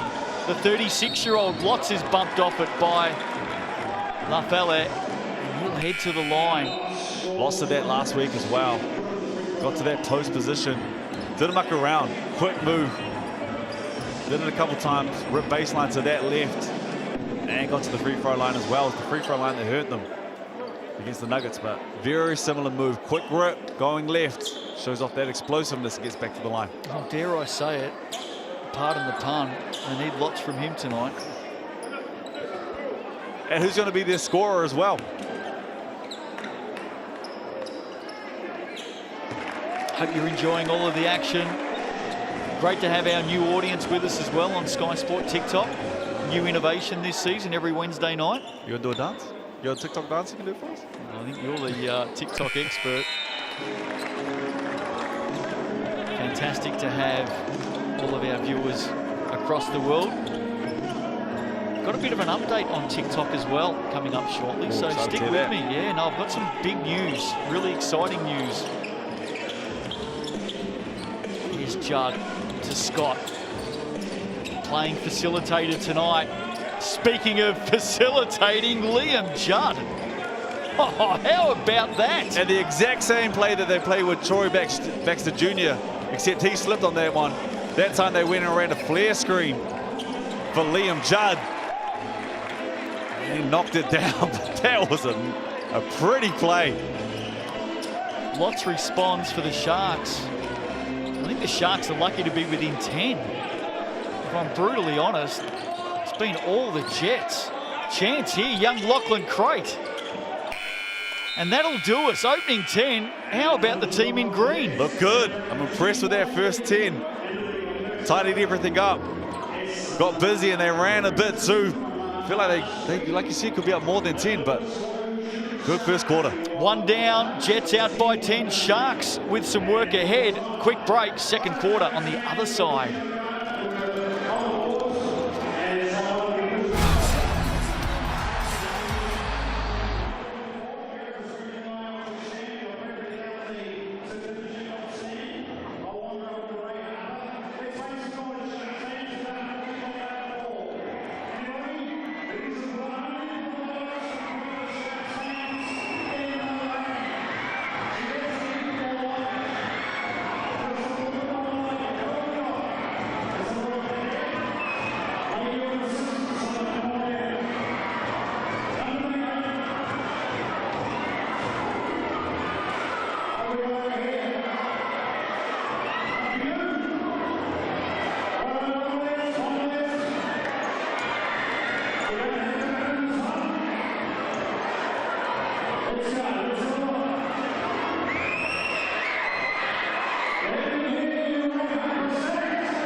Welcome back to ILT Stadium, Southland. Wednesday night hoops in the NZNBL. Opening game of round 2. And what a start tonight by the Jets. They're running hot. Speaking of hot things, the large pepperoni pizza from Sal's. It's this week's special, just $30. QR code right there. All the details. And that is an absolute steal. Yeah, I'm going to need that. I'm going to need that ASAP on the way home. Chemist Warehouse. We celebrate. Chemist Warehouse stats at quarter time, all belonging to the Jets. All the good ones are belonging to the Jets, that's for sure. The main one is the lead, but a lot of it around those two people with the ball. Just up here, and this man right here, Tyrell Harrison, got busy in the first. Much better job there on the defensive end from Callum McRae, but they still tidy it up. Comes back to Harrison, shot clock down to 4, gets the shot up. And that's a better defensive effort from the Sharks. Just the start they needed. Now they need to convert at the other end. And Markel Lotz was big for them in that first. Had 8 points. Good job in the paint. Look at them go back to him a little bit more, but extremely confident and comfortable down there. Victor Telfer hands it off. McRae, good play. Sharkies. And much better as well. Right decision there from Scott Telfer got deep into the paint. Easily could have tried to force the issue against Tyrell, but felt him come and found his big man. Heron has 9 for the Jets. Lafayette in the block on Lots. Did well, span around on the reverse. Young man, good basket. Strong back to that right. We saw it in the rapid. 3 or 4 times in the post, got back to the right. Very comfortable down there. Lots. Going back the other way, ran straight into Tyrell Harrison. Second block, I should say, of the game for big Tyrell. And now he's getting busy trying to open things up for Campbell Scott. GJ Gardner-Holmes replay. Oh, that's tough. Paul Turner did a good job of trying to get over the defense there. Trying to get over the screen. Didn't look like he did much wrong there, but picks up the foul and back to the second. Well, let's pick things apart for the Sharks here, Brooke. What do they need to do? They need to slow it down on transition defense. That's the first thing, but that starts on the offensive end. They need to get better shots. Ooh, whistle went, would have been highlight of the night. But on the offensive end, get easier looks, high percentage looks, slow everything down, especially for the next 2 or 3 minutes. Just chip away at this lead. See the replay of the lob there. But just don't allow this Jets team to get out and run. Get back to that free throw line and slow everything down. Scott, ball handling duties, maybe a sign of things to come this season for the Jets. Harrison on McRae. Battle of the big men. Lafayette just snuck in there but couldn't finish the shot. Now the Sharks come forward. Can they bring it down to single digits? Vic needs to get busy. It's so hard to take on Tyrell though. Maybe not the best decision. Heron leaves it behind. Markale Lotz comes up with it. McRae, ball on the floor. They reset the Sharks. A lot of indecision at the moment for the team in orange. Cal McRae, they've got to go. Markale Lotz for 3. Well, somehow, out of what looked like so much confusion, they come up with the points. And Callum McRae can make the passes. We saw it in round 1. Can go to work. He's going to make the right decision on the block, and that time makes the right decision once again. And Markale Lotz is doing a bit of everything right now for them. It's that big 3. It makes this one a 7-point ball game. Desperately needed. How about just the hezzy and the Euro step? Simon Lafayette, nice basket. And smart too, make Markale Lotz work on the other end. He's getting busy on this offensive end. Try and run those legs out. Go at him on the defensive end. A couple of baskets for Lafayette. Turner, well short on the shot. Margin at 9. Second quarter action. Sal's NBL. Every game live on Sky Sport. And guess who's headed back to the line? Mustafa Heron.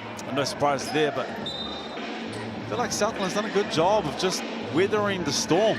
I was worried there in their first 3, 4, 5 minutes. The way the Jets came out, got them into foul trouble. But they could have blown this one out to 15, 16 nice and early, but hasn't been tidy, hasn't been the prettiest in the world, but they've weathered the storm. Now it's the chance for them to make a run, but got to slow this man down. Keep him off the free throw line. We're just over 13 minutes into the game, Brooke, and that's his 10th shot already from the strike. And the way they're playing and the fouls that they're picking up, I feel like he's going to spend a bit of time here tonight. Well, let's have a look at the foul situation for the Sharks on the Chemist Warehouse stat sheet. 2 fouls apiece, LeGerald Vick, Markale Lotz and Josh Turner. Alonzo Burton yet to score. And shooting is 8 of 20 at the moment for the Sharks, just 1 of 8 from long range. And saw something with Alonzo. I think he's gone back into the locker room, but saw him just hanging around the baseline for a little while there. No, there he is, excuse me. Parked up between the coaches. But he was talking to the physio, so not sure what's going on there. But hopefully he's back in this ball game. We certainly need him out there spreading the floor. We know what he's capable of doing, especially from long range. Vic Somehow creates a shot, gets after it himself, but turns it over to Heron. Here he goes on the run, puts it up. Baxter Jr. Just wasn't the best pass for him. Yeah, I expected more. I've got to be honest with you. Meet him at the rim. Just got the feet wrong. I think we all wanted to see it because we know what he can do. You were out of your seat. Oh, I was ready. Here's the replay. Carpia just getting it off the hand there. Good defense. Campbell Scott. We've mentioned him a few times, Brooke. It looks like he's gone into the point guard duties with Rentoy done for the season, and so far so good. It feels like he's got on his pants, got on his belt right now. He's feeling comfortable out here. And you're right, it looks good. He's kind of done everything right so far. He hasn't made any wrong plays, and like we said a little bit earlier, doesn't have to force the issue. Find his guys, let them go to work, put them in positions to be great. That's what any scorer wants there from a point guard. Scotty Telfer just copping one across the chops on the way to the hoop. Gets to have a look at a couple. First one in and out. Sharks last week from the foul line, just 50% conversion. 9 of 18 they were. Telfer hits the second there. 5 of 7 so far tonight. Like we said before, just hanging around in the ball game. Judd to Scott. Heron. Shot clock down to 7. Goes from deep. Oh, Mustafa Heron.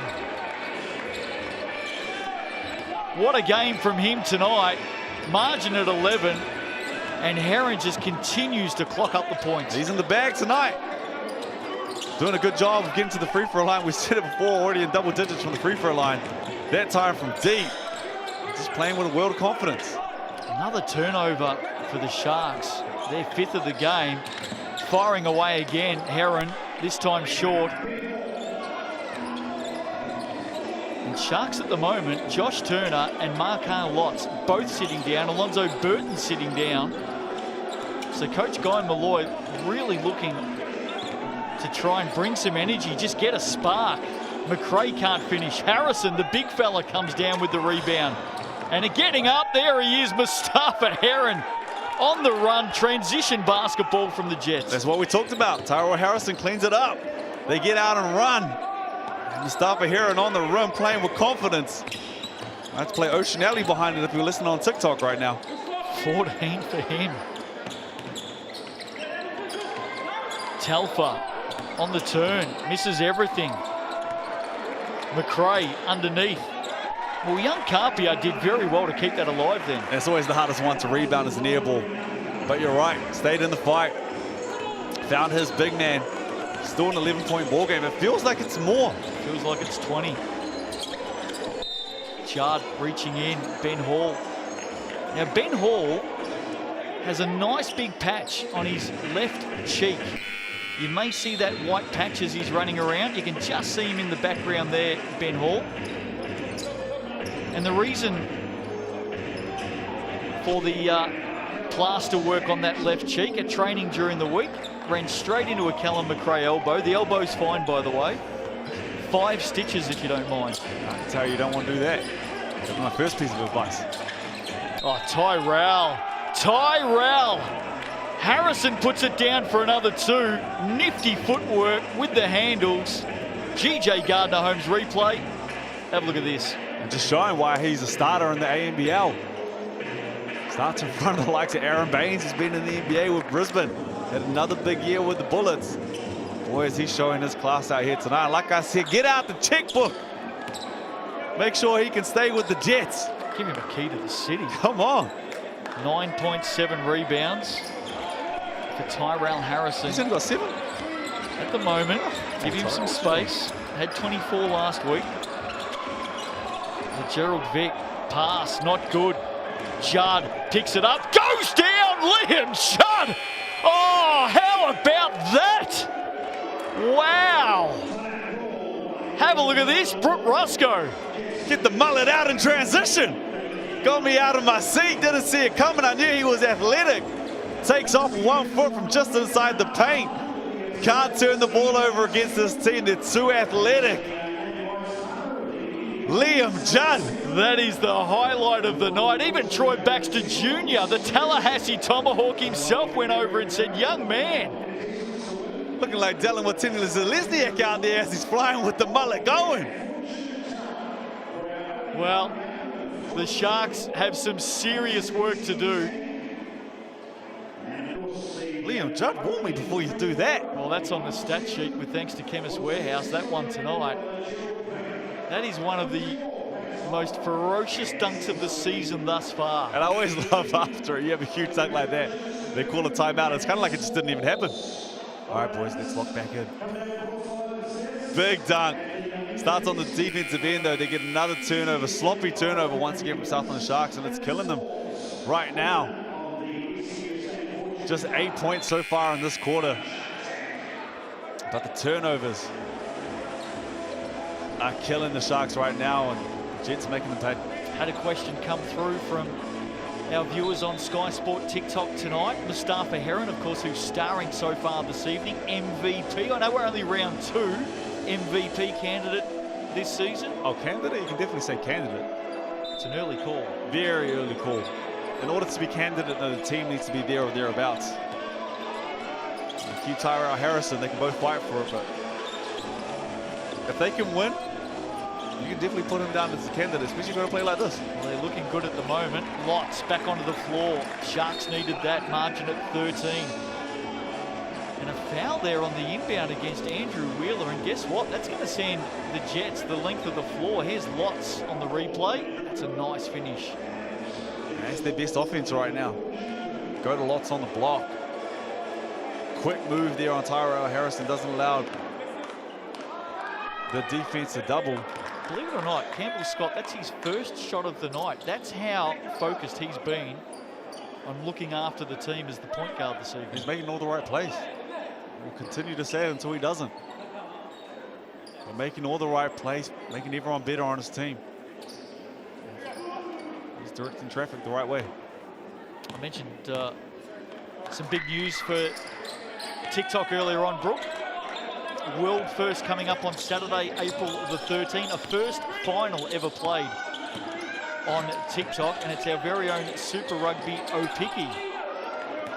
That game also is going to be shown on Sky Sports TikTok. So look out for that. It's being powered by 2 Degrees. That's coming up on April 13th. More on that over the next week. I'd love to see my Hurricane Polo in there, but the Chiefs Manawatū. Auckland squad looking pretty good. Looking very good, aren't they? Speaking of good, Tyrell Harrison into the corner. Scott for 3. Oh, great Scott. There's the first, Jimmy. Corner pocket. Get the feet set. And when you're playing with confidence, that rim looks big. Look at this. Margin at 18 now. The Jets are all over the Sharks tonight. They're on the double. They've got the Nuggets on Friday night.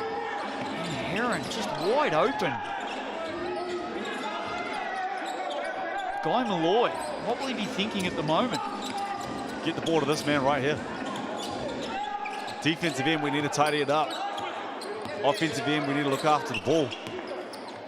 Lots just inside the stripe. He can't finish. Harrison marked that down for another rebound. Number 9 for him. And right call, they had a chance to run there. Haven't had a good look in the last 2 or 3 possessions. Outside of that, Callum Scott 3, we see the turnover there. But they try to set it up and run something on the offensive end. I imagine they'll do the same here, but the idea to slow it down on that position, I thought was the right call from Callum Scott. Just when they force a turnover, they give it straight back. Josh Turner tonight, 2 points, 1 of 6 shooting. No rebounds, no assists, no steals. Timeout right now. Markale Watts holding his head high for the Sharks. He's got 13 points in the game. But right now, it's the team down the other end of the floor. Mustafa Heron, 14 points. Harrison, 9 points, 9 rebounds. Campbell Scott, 4 assists in the game. He all of a sudden has got busy. He has 5 points now. And they just look super impressive. Super impressive is one way to put it. And it's not just Josh Turner. Gerald Vick really needs to get going as well. He's played for 13 minutes, just 3 points on 1 of 7 shooting. A couple of rebounds, no assists. And the turnover as well. They struggled from deep in that first game. They shot 22% tonight, sitting at 8% from deep, 1 of 12. It's going to make it tough. And the 1 of 12 is the long rebounds that Tyrell is tidying up every single time. If it's not him, it's Troy Baxter Jr. And they just look up and they want to get out and run. Other games coming up in round 2. Tuatara up against the Airs tomorrow night. All games, of course, live on Sky Sport. Nuggets and the Jets Friday night. Saturday, 2 games. Giants, Saints, Phi and the Tuatara. And then a couple on Sunday. Bulls up against the Rams. Hawks take on the Sharks. So it's a big week coming up for the Sharks, isn't it? Very, very big week. Scott, first blemish for him. The Gerald Vick left it behind. Good defense. Is that Jackson Stent down there? Onto the floor.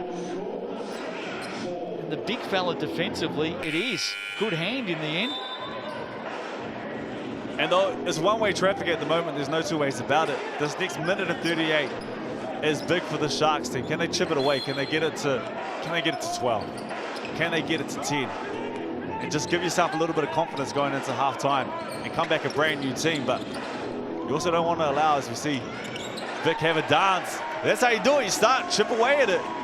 Got it back to 15, but you don't want to allow the Jets to blow this thing out to 18-20 once again. Just his second basket of this opening half for the Gerald Vick. He needs to get busy. Speaking of busy, Heron has been working overtime. Liam Judd, highlight after highlight, leaves it behind there, looking for Harrison. Big Cal McRae did well. Yeah, good job. I thought Callum McRae did a good job of stunting, getting back and reading the play, but Liam Judd had that 3 and he can't shoot the 3, gave it up, trying to be aggressive. And it looks like LeGerald Vick is starting to warm up. Back-to-back baskets for him. That's what we talked about, get back to 13, get another stop here, give yourself a chance. Doesn't have to be a 3 down the other end, but it starts right here on this defensive end. That lead was at 18 moments ago. And Wheeler plays one way, but you just have to be careful. Picked up a couple loose ones already. Love the aggressiveness, but you just can't pick up any cheap fouls, especially when momentum is going your way. And how many times in this opening half have we seen the Sharks force a turnover and then give it straight back? Yeah, it's killing them at the moment. Turnovers are going to be the bane of their existence. Only sitting on 5 on the stat sheet. I think it's a little bit more than that. 6, excuse me. It's a little bit more than that. But it is hurting them right now.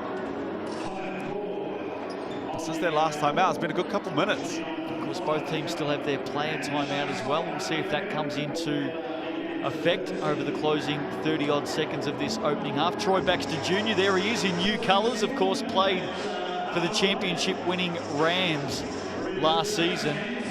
In fact, he was one of their key players, of course, averaged 17 points a game, had 29 against the Hawks in the final 6, and we all remember that game. That was the play-in game, of course, that ended in controversy. The Rams got through and went on and won the championship. Don't bring up that. Don't bring up that scar tissue right now. Well, that's deep scar tissue.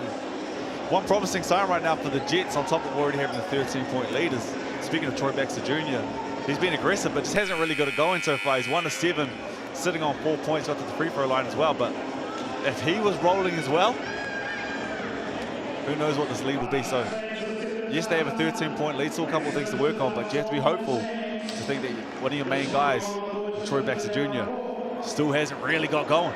Some player news out of the Nuggets, by the way. They play Friday night against the Jets. I can tell you that Ty Webster will be playing. Still no Dante Russo-Nance, though, out with a wrist injury. Campbell Scott. Heron against space. Oh, just sold the candy. And they end up with Jackson Stent in the corner for 3. That was well set up by Heron. And they're getting through their sets like they're halfway through the season already. They run 2 or 3 sets their same way. Here they go again. No, time will beat them. So Mustafa Heron, star of the half. Fingerprints all over this one. A 16-point margin. They won the first quarter 26-16 and then won the second quarter again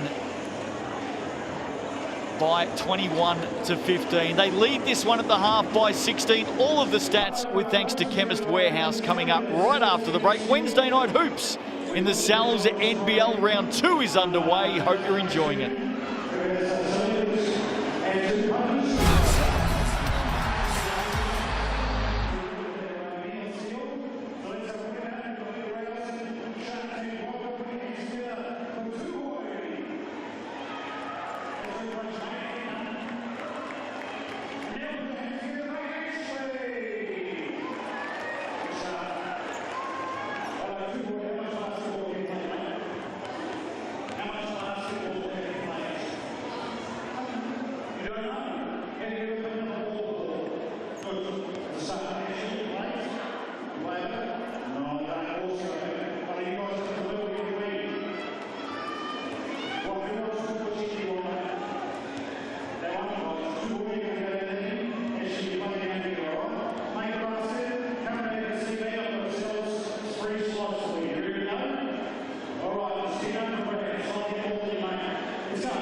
Welcome back to ILT Stadium, Southland. Great to have you with us, of course, wherever you may be watching right around the world. Justin Nelson with you, Rusco here as well. And what a first half. Manawatū Jets. You did tip them tonight. The viewers had them as well in our live poll. Let's have a look at the Chemist Warehouse stats. And right now, belonging to the Jets, Mustafa Heron, outstanding. One-way traffic. And that man, Mustafa Heron, came out with something to prove from the jump, and this ball game was doing a good job of getting to the free throw line. We've seen a couple of dunks already. But boy, as he got to the free throw line, he hasn't really converted as well as he should have, with all due respect. But him and Tyrell Harrison have done an incredible job in that first. You see Tyrell has 9, 24 in the last. Can he get another 24 tonight? Yeah, Harrison on the way to a double-double. What about young Campbell Scott? A couple of late turnovers in the opening half, but he's been impressive. He's taken on the point guard duties with Jasper Rentoy, of course, going down in the opening game with a patella tendon injury. He's out for the season, sadly. Yes, and we wish nothing but hopefully speedy recovery for him to get back and be hooping as quickly as he can. But man, come on, Scott, take the most of your opportunity. And sometimes you can enjoy the ride from the back, and I think he's doing a good job right now, just in directing traffic, letting Mustafa drive the car. but just play his role. Hey, you need me to wind the window down? I got you. Well, we see the steals there between Vix and Lots, 5 between them. The problem is every time the Sharks get a steal, they give the thing back. Yeah, and sometimes you force the issue. You get a little bit anxious. You lose a couple loose balls, and offensive rebounds go the other way, and you can't hit the shots that you want to get, and you just force the issue, and that seems to be the problem here at the moment as we see that beautiful Sal's pizza. Well, sometimes you only need one hand to eat a pizza. What's going on? Give it to the man with this. Help the brother out. Fantastic supporters, of course, Sal's, and those guys are about to sit down at halftime and enjoy a meal with thanks to Sal's. And speaking of meals, there you go, right on cue. The large pepperoni is this week's special. $30, you know how to do it. There's the QR code. Go and enjoy it. As these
halftime here at ILT Stadium at Southland tonight. First game of the season in the Deep South, and a very impressive opening half from the Manawatū Jets. And of course this season, brand new innovation. You can join in the fun and vote for who you think is going to win the game. There's Sal's Pizzas up for grabs, and we saw a wild swing, Brusco, just before tip-off towards the Jets. And at the moment they sit on 55%. I've got to say, it's a pretty smart 55% right now based on what we've seen. It's confused me because when it was 0-all, it was 57% for the Jets, 43% for the Southland Sharks. They're up 16 points now and swung back to 55%. But a hell of a half for the Manawatū Jets. I feel like they could almost be up a little bit more. Mustafa Heron just sitting on those 14 points. I say just because I feel like he could have a few more as well. Left a few at the free throw line, 0-3 from deep, but Campbell Scott impressive in that first. He played all 20 minutes, and Coach Ngāti Tufali and the rest of the coaching staff have full trust in that man right now. Well, the two teams go to their benches before we start this third quarter. What do you think the message would have been at halftime from Guy Malloy to the Sharks? Oh, there's a few messages you probably could have had, but I'd imagine 3 and D is probably there right now. Just 2 of 14 from deep. You have to see a couple of those 3 balls go through, and when they miss, it allows them to get out and run. Especially with those long rebounds, we know the Jets want to get out and run tonight. But on the defensive end, just a little bit easy. 3 or 4 possessions in a row. They'll do a good job. The Jets are getting into the paint, finding shooters, make or miss. They're getting the looks that they want. So the defensive end tighten everything up. You saw they can do it and are capable of doing it. There was a couple positions there where it was loud how good the defense was. Defensive positions were, sorry. But they just have to do that back to back to back to back. You know it's there. Get it done on the defensive end. Hit some threes, build some confidence. Sharks have had 4. Slow all of them down. Sharks have had 4 more shots in the game.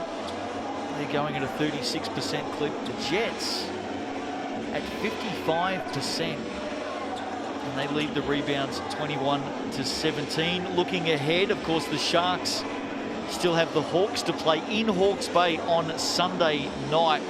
I'm hearing a big crowd turning up for that one, so fantastic to see the opener for the Hawks on Sunday night. And then in round 3, the Sharks head to the capital to take on the Saints. That doesn't get much easier once you go up there and take on the Red Hot. It's just been one game so far, but boy, they're Red Hot, put up 110 in game 1. We saw Hiram Harris absolutely hoop at 28 and 11, but just as a squad, they look like, as Casey said on Hoop Feds, they're in mid-season form already. And one injury concern for them, though, out of that game, Lat Mayan with the shoulder. We're awaiting an update there, but it wouldn't surprise me if we don't see him this weekend. Yeah, and he's huge as well. They look defensive driven to the Wellington Saints, and I expect nothing less with Coach Zico back at the helm to direct traffic with them, but tip your hat to them and say congratulations, that was a hell of a round 1. Jets have the Nuggets in 24 hours. They have another double next week as well, at home to the Hawks and away to the Bulls. So busy times for the Jets, but they'll be pretty happy with where they're at right now. Out by 16, second half underway. Big start, Sharks. Markale Watts. Perfect start. Get a set, build your confidence. I like going to Colin McRae because he can make the pass, puts it on the money. And a date with the rim, sends it home. Big way to start this third quarter. Just the start the Sharks wanted. Well drawn up at halftime. Campbell Scott, Liam Judd hauls it in. Little jumper is nice. This young man is growing before our eyes. Got a little bit sloppy there. Just no fault of no one else, just a little bit of a trip. But what I like is nothing got rushed. Campbell Scott sent Heron through, found the on ball, and Liam Judd did the rest. 10 in the game for Judd now. Telfer for 3. And Telfer starting this third quarter. Once again, no Alonso Burden, which is huge for them. They struggle from deep. Telfer hits that one there, and they're going to have to see that 3 ball go through. But extended minutes without Zoe Burden out there tonight. Yeah, I think that's a fair sign that there's an injury concern for Zoe Burton. Has only played 3 minutes 20 in the game before coming out. There's that shot and finish from Telfer. And hoping there's nothing too serious, because it was one of the more complete games I've seen from Alonso Burden, that first game against the Nuggets. It was a key part of that game, so hopefully he's not out for too long. 12 points and 5 steals in the opener against the Nuggets. Here's Vic, of course. The Sharks still missing. There's an offensive foul there against Kel McRae, who's clearly frustrated with the call. Yeah, Braden Inger, the only player missing for the Sharks, and we believe won't be back in town until the first couple of days in May.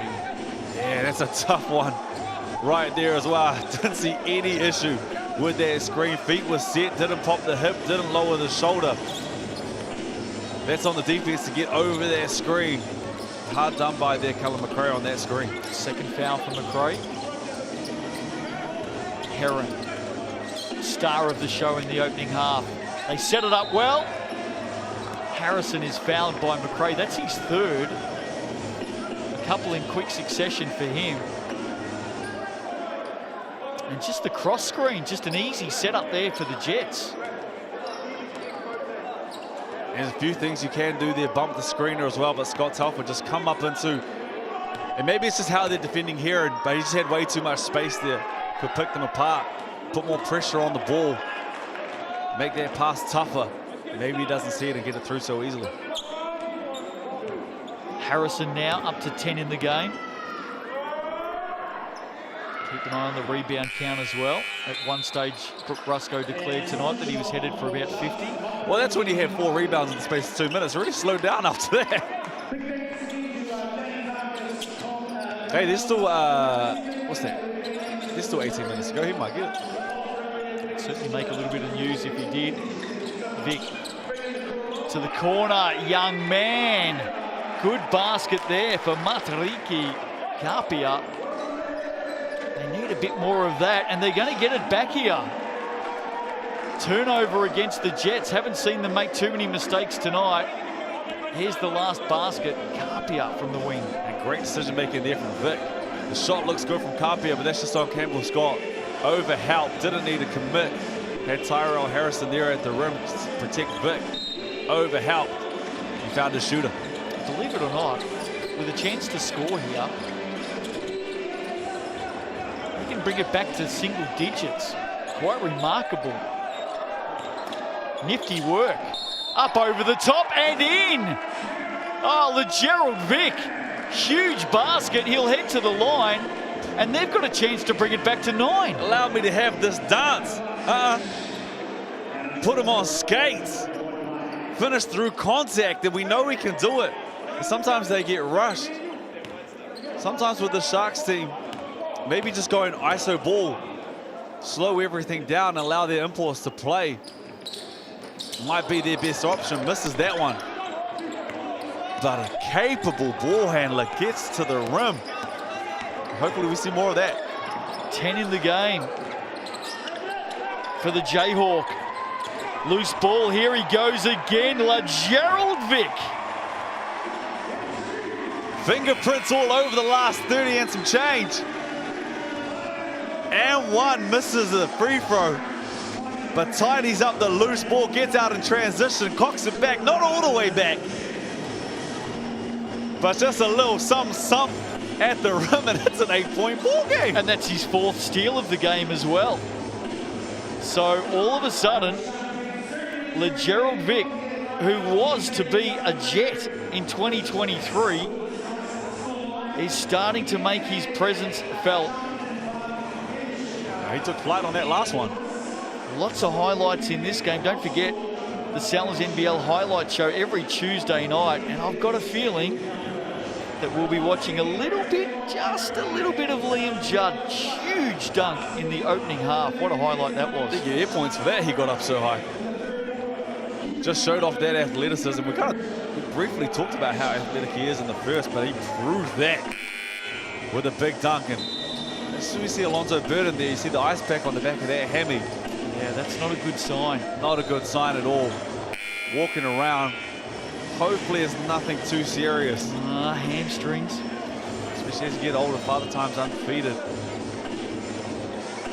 Looking at anything depending on severity. Best case scenario, maybe a couple. Could be a bit longer than that though. So that's not a good sign for Sharks fans. What is a good sign though? Back to 8. Very good sign. And playing with a little bit more confidence. Can't gamble. Just too easy though. Those are the coach killers. You can't gamble. 35 feet out from the basket, especially on someone who has been uber aggressive tonight. Well, he's got 16 in the game. Vic to lots. A little bit too deep. Heron with rebound number 6. This is becoming a bit of a battle between Mustafa Heron and LeGerald Vic. Baxter Jr., first game in green for 3. Much needed too. Nothing really going.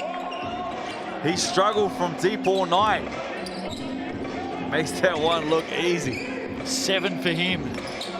Lots to McRae. Scott chipping in. And that's the read. Got it wrong 2 or 3 positions ago to Campbell Scott. That's the right play right there.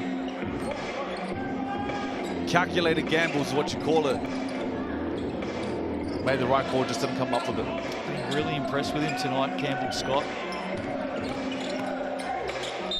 Telfer just loves that drive, doesn't he? Takes contact so well.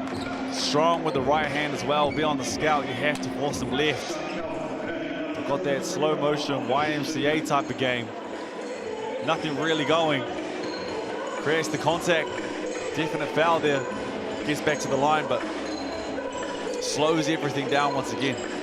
Gives you a chance to set up your defense, potentially get a stop, just chip away at this lead. 2 questions for you, Brooke Rusco, former Tall Black, of course. Which team impressed you the most in round 1? It would have to be the Saints. It would have to be the Saints. 110 to 80-point winners over the Tuatara.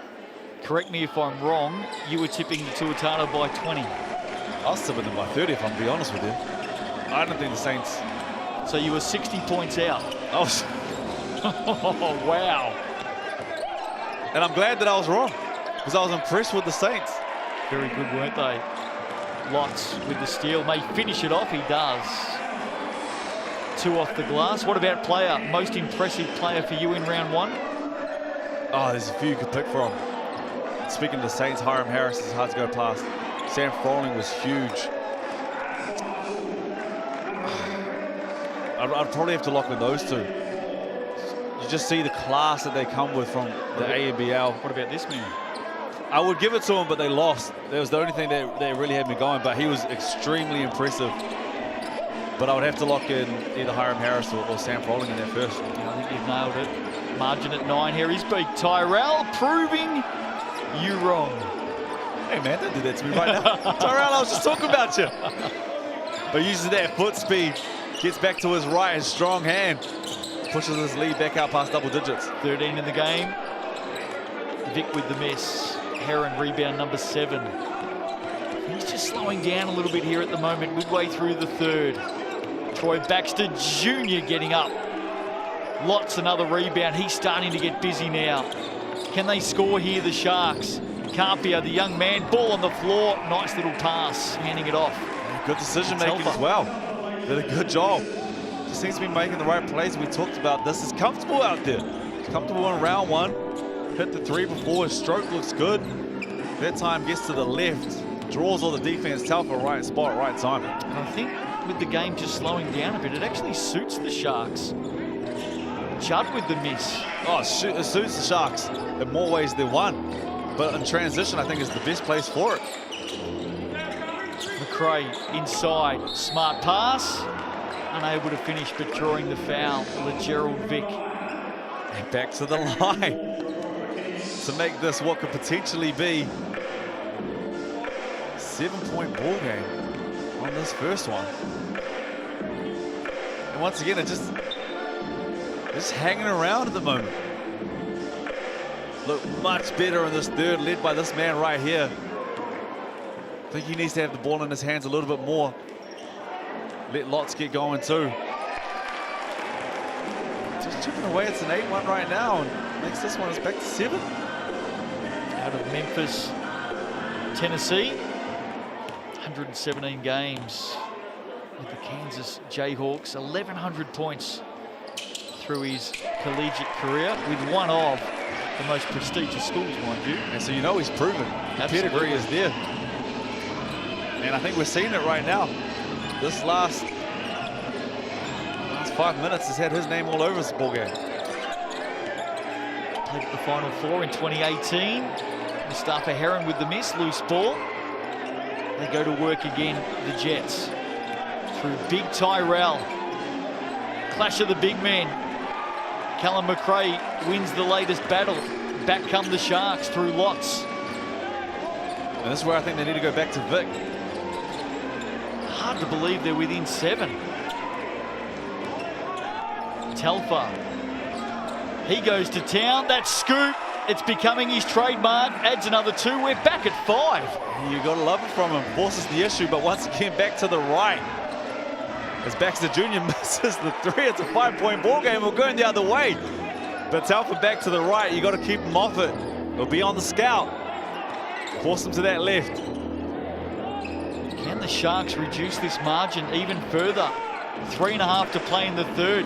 Carpia, don't tell me! Oh, the young man scores and he's off to the line. And playing with energy, playing with confidence. Too easy once again. Gambled on it, did a pretty good job to recover, but it was too late, had him on his hip. 24-11 run. Out of nowhere. Jets struggling. Coaches on the sideline trying to work it out. And we talked earlier about Guy Malloy trying to find his squad, trying to find a unit that he can trust, and it looks like he trusts in them right now. Takes that, it's a 2-point ball game. And it was one-way traffic for the first quarter. Sorry, the first half. But basketball is the game of momentum. Boys, the momentum back with the Sharks right now. Out of the Hutt Valley. 22-year-old Matariki Carpia brings it back to 2. Game on. Scott. Heron. Harrison. Creating some space in the end. Baxter Jr. misses. They can take the lead here. No, they can't. What's happened? Vic almost turned it over. Shot clock at 10. Telfer searching, adds. No, he doesn't. He'll have to do it from the line. But he could level this one up with a long way still to go. And things have completely switched on both ends. It's the defensive end that is causing havoc for both sides. The defensive end for the first 20 minutes was all about the Jets. Well, they've got to get back out and run again. They've slowed down. And it starts on the defensive end. They can't get stops. Sharks are doing a good job of getting to the free throw line. And they have been converting up to that point, but you're right. It starts on the defensive end. You need to get stops and allow yourself to get back and run, because that's when the Jets look the best. Well, it's dried right up for them. Telfer misses both. And now a chance for the Jets. Maybe a get out of jail free card there. Sharks had the chance to level it up. They may get it back. Harrison. What can the big fella do? Just a little nudge. Not a lot in that. Unfortunate for Callum McRae, because that's going to be his 3rd foul. That's what it says on the Chemist Warehouse stat sheet, and gee, McRae unlucky there. That might be on Telfer. With the leg coming through. I think Cal McRae would hope that it is. Yeah. And they got lucky there a couple times. The Jets loose ball. Not on lack of effort from the Sharks. Just ball having to fall into the hands of the Jets a couple times. I'll tell you who's been impressive this quarter. The Gerald Vick, 14 points now, 6 rebounds, 2 assists, 3 steals on the Chemist Warehouse stat sheet. He's provided a real spark, hasn't he? Well, we talked about it as well. 3 and D. 3 ball isn't falling as well as we thought it might be to get this lead back. Scott Telfer's been big with his 11 in this quarter as well. But the defensive end has caused problems, like your ASAP Rocky, for this Jet squad. Speaking of problems, a couple of little things to pick up off the floor there. He can do it all, the Gerald Vick. He's a floor cleaner now. Back underway. Jets, dangerous pass, Judd. Tough shot, turnaround, rebound. Cal McRae, here they come, the Sharks, swimming with confidence at the Shark Tank. Tough shot's the perfect way to put it. Good job from Callum McRae to tidy that up. Don't let Tyrell Harrison get in there and give you 2nd or 3rd chance opportunities. McRae gives up the shot, not even looking at the basket. Telfer doesn't need a second invitation. Scotty Telfer, they've got the lead. Brooke Rusco Made his way down south in the offseason, and he is repaying the favor right now. 14 in the game for the Junkyard Dog, Scotty Telfer. Harrison, block, Lotz, here they come. Off to the races, Markel Lotz leaves it short underneath. And now the Jets. Harrison, shut down, over the top, no. Oh, we've got a contest now, heading down towards three-quarter time. Harrison wanted it on the rim. Bounce pass behind him. And you're right. Game's quick right now. Both teams looking like they're out on their legs a little bit. 28-11 run by the Sharks. The Jets can't score. Offensive foul now. Troy Baxter Jr. And didn't see much on that one either. As we take another look here. Maybe dropped the shoulder, but felt that was very similar to the Cullen McRae one. Didn't see much in that. Sharks were down by 18. Not anymore, they're not. Massive comeback by the home team tonight. Still a quarter to play. Don't go anywhere. It's going to be a ripper down the stretch. Wednesday night hoops in the Cells NBL.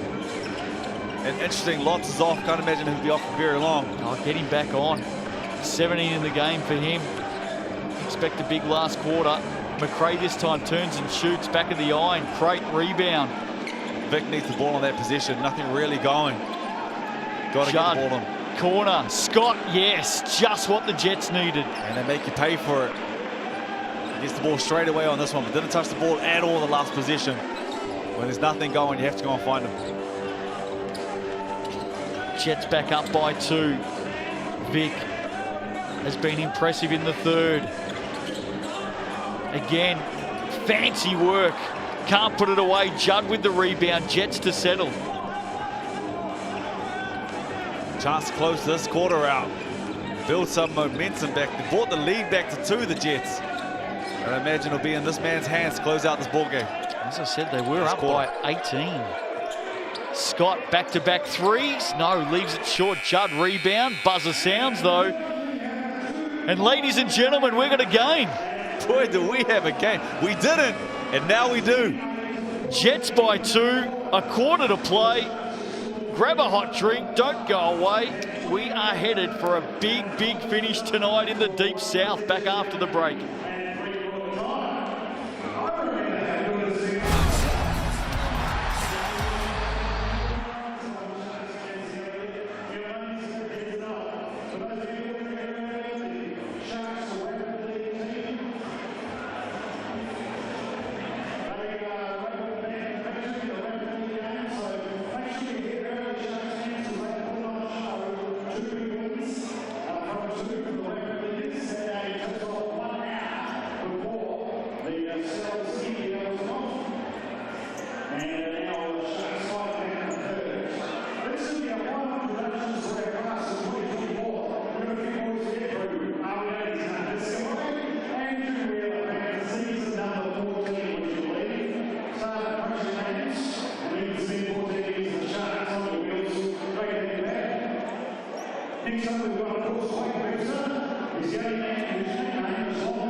Welcome back, ILT Stadium at Southland on a Wednesday night. What a game to open us up in round 2 of the Cells NBL. Margin was 16 at the half.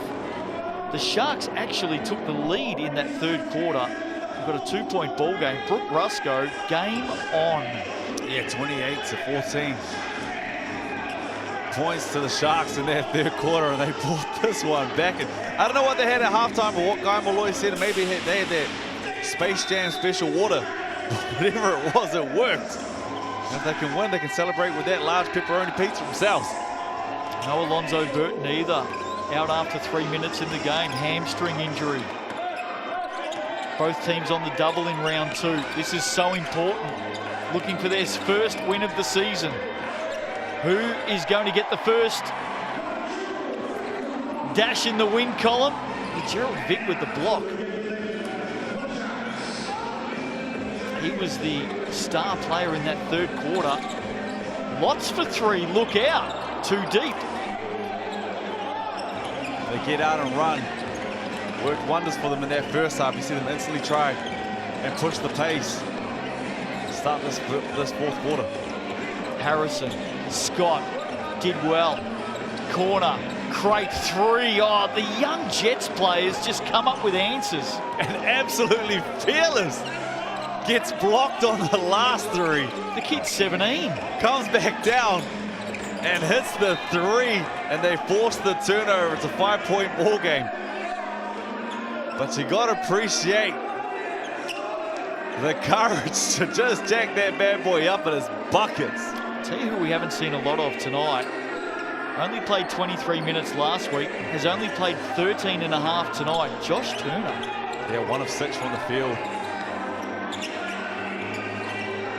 Sitting at the end of the bench right now.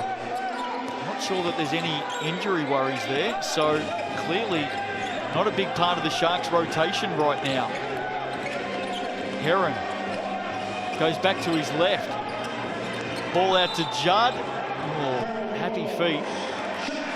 Coin official, Sam Pan, said you lifted both of them, Liam. Now, I'd like to see that one again too. Looked like he kept them down. Might have pump faked the ref on that one. Let's have a look, GJ Gardner-Holmes replay. Yeah, kept them down. Pump faked them all. Unlucky for the Jets. They lead by 5. Vick's the man they need to keep going. They'll keep the ball here, the Sharks. Just some wetness on the floor. That'll get cleaned up. Can I get some quick tips for you from you, Brooke? Tomorrow night, Tuatara airs. I've gone to airs. Well, based on what we saw in round 1. That is literally the principle behind it, but I was impressed with the airs. I think the Tuatara will definitely be there or thereabouts when the season's all said and done. But for tomorrow's ball game, with the big block, I've gone to airs. Tyrell Harrison, couple of blocks for him. Campbell Scott, he is deadly from long range. Campbell Scott, the young man nails another triple. Huge start in this last quarter for the Jets, and this is what he does. Big. Come with the hour, come with the man. He's done everything right tonight. Hasn't forced the issue on anything. A couple times on the defensive end, he's gambled and got it wrong, but outside of that, been impressed with what I've seen from him tonight. Played every single second of this ball game. 8 points, 4 rebounds, 5 assists. It's not going to blow you away in any way, shape or form, but he has done his job tonight and done exactly what the coaching staff has asked of him and nothing more. Hoopheads every week, of course, returns. Sells Hoopheads every Wednesday night. New host, of course. You set? New set. Set looks good too, doesn't it? Geez, we needed to change the host too. Brooke Rusco leading the team this year. Some more player news around the competition. No Flynn Cameron for the Airs tonight, yet to arrive, I believe. But he is going to be huge for him. I've been impressed with what he's done with that Melbourne United squad, with the Tall Blacks as well. And great college career, proven since he's come back to this side of the world. I think he's going to be huge in the league this year. I'm hearing MJ Walker and KJ Buffin, both new imports, playing for the Rams on Sunday. Walter Brown is the question mark there, isn't it? I think he's still another week away. Celebrating in Tasmania, fair enough too. Absolutely. You earned that. Back underway, Sharks need an answer. Lotz leaves it short. He's fouled by Crate. He'll head to the line. Let's have a look at the replay here. And Lots has been busy. They're going to need a lot for him, or from him, I should say, over the last 8 minutes tonight. 17 in the game. And no Troy Baxter Jr. out here at the moment as well. Still a lot of time in this ball game. He's played a big chunk of it. Can't imagine he'll be on the bench for very long.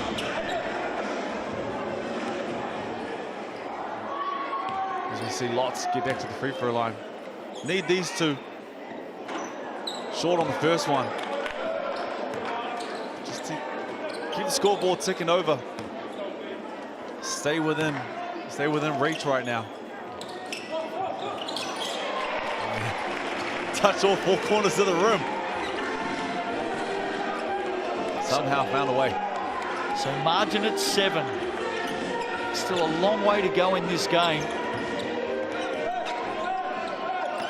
Scott keeping it alive. He's got 11 in the game. Harrison goes back to his right, bangs bodies with McRae, stands up straight, but a good finish over the top from Tyrell Harrison. Not much you can do right there for Callum McRae. Did a good job of making him pick it up, but that's just that length. Goes back to the right. Makes this one a 9-point ball game.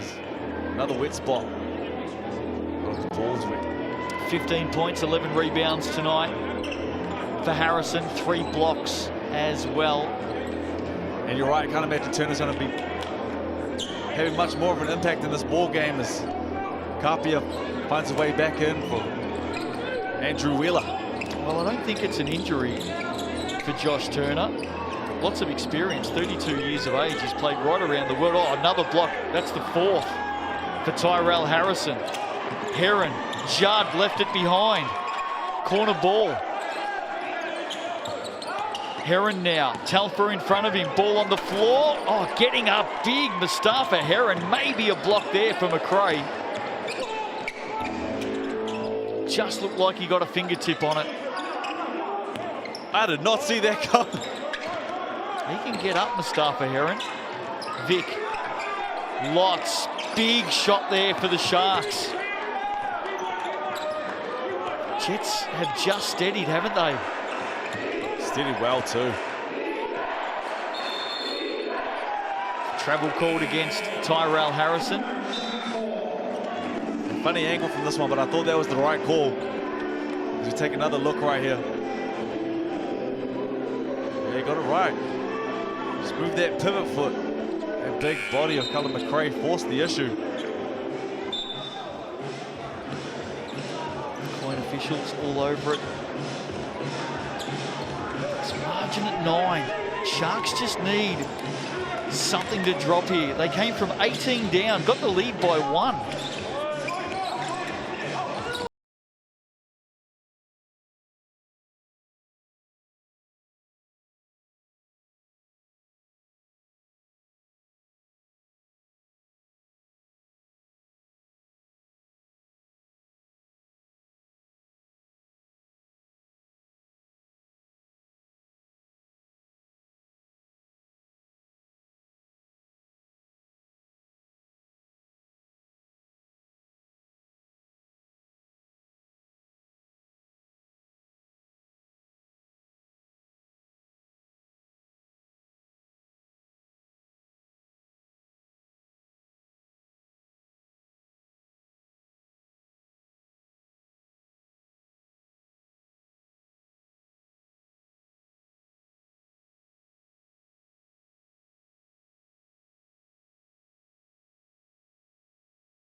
Draws the foul. So I think you're right, Brooke. Some injury concerns for the Sharks. Of course, Alonzo Burton, we haven't seen him since early in the first quarter, hamstring injury. Marcel Lots has now moved back up the bench and taken a seat. Looks like maybe an injury to his right hand. So Burton, we're hoping isn't too bad with that hammy. But the Jets have done a good job of just weathering the storm. It was one-way traffic once again in the third. but they picked up where they left off at halftime. It's a 12-1 run in this last quarter. That's how good it's been. And it started here on this end, the defensive end. As they forced another turnover, or almost do, but Harrison with another block. Well, that's his 5th of the game. Sharks come up with the points, though. Capio, where there's a will, there's a way. Doesn't give up on the play. He's been good, the young man. Really good. Poised out there.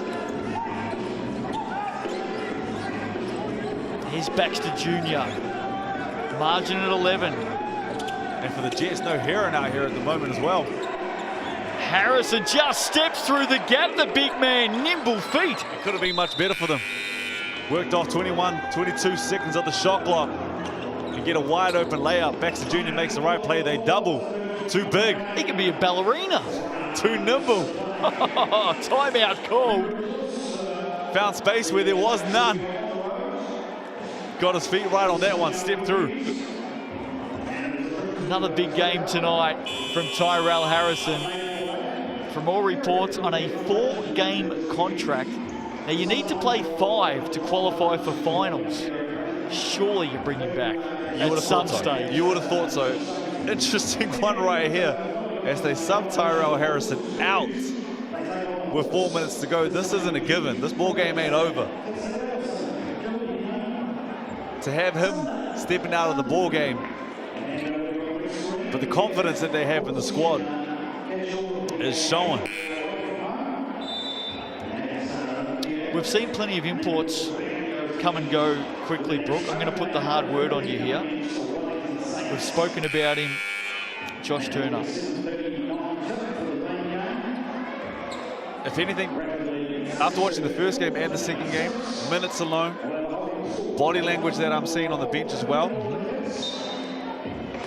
it could potentially be a mutual thing. There may be another import joining the Southland Sharks. And saying that, Manawatū,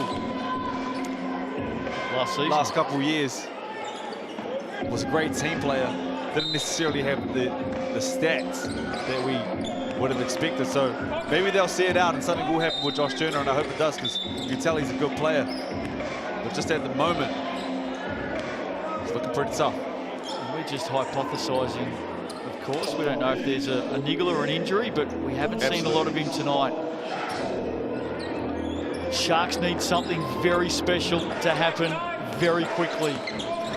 We saw them get on a run in the 3rd quarter. They look brilliant. Led by this man right here too. And just haven't had space here in this 4th quarter.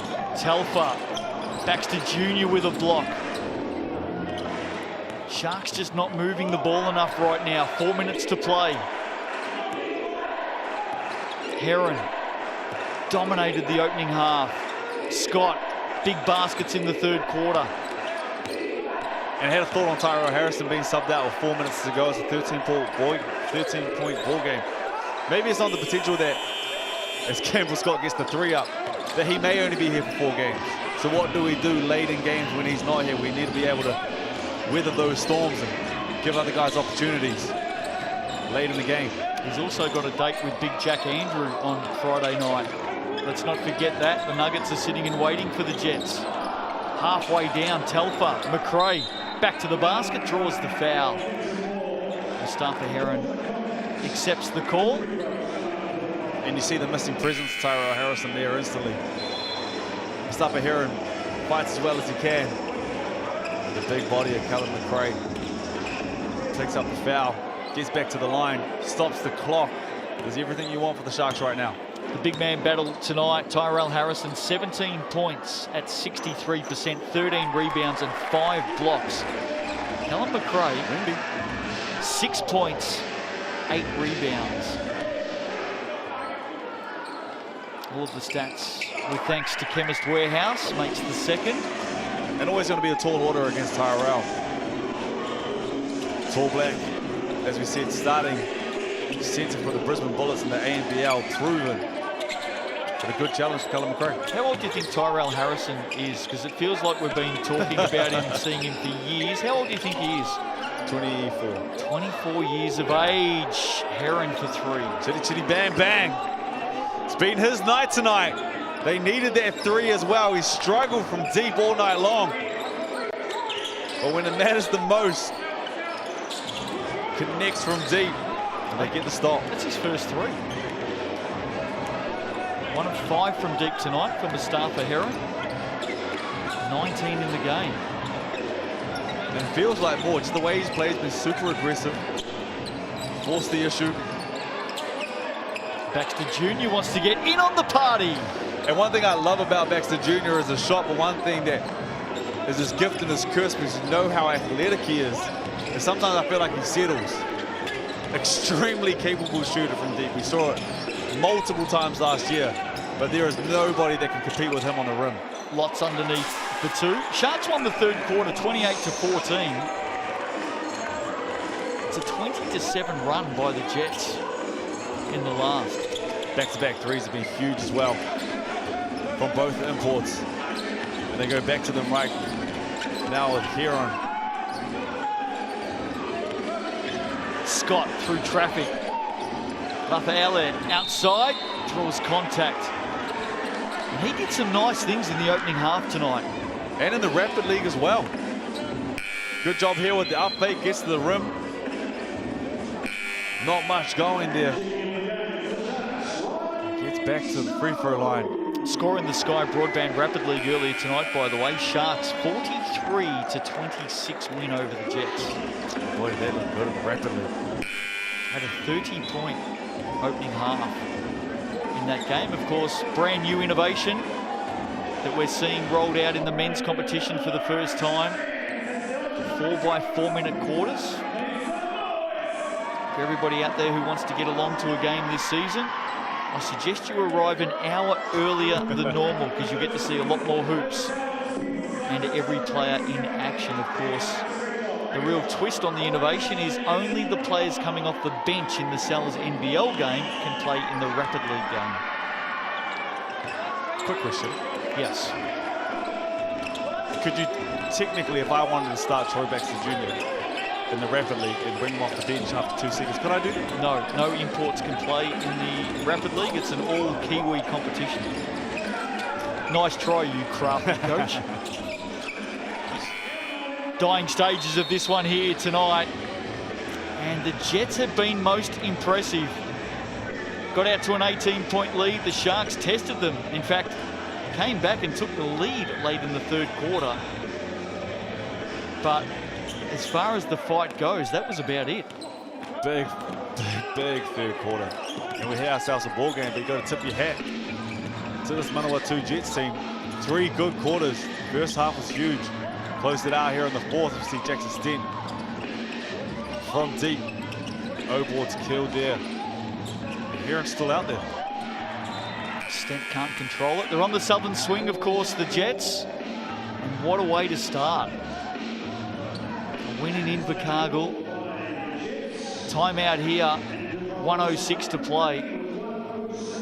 They'll freshen up tomorrow. The Jets.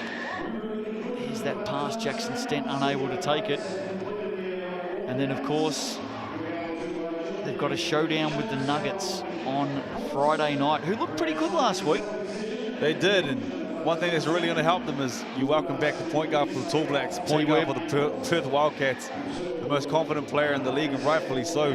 Ty Webster's back in the building for the Otago Nuggets. It's going to go a long way. I'm looking forward to that matchup between Heron and Ty Webster. I'll tell you what I'm looking forward to. Pizza on the way home? Large pepperoni for 30. How many do you get through a year? Cells? Yeah. Geez, I've never counted, but that's the answer right there. I give it a that's nudge. A good answer, yeah. Give it a nudge. From all reports, Casey Frank, I think he likes to brag about it too, Brooke.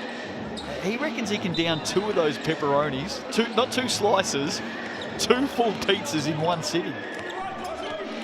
You know when you hear something and you should be surprised? I'm not even surprised. Mind you, you told me you scored 72 points for Manawatū Jets. 73. There you go.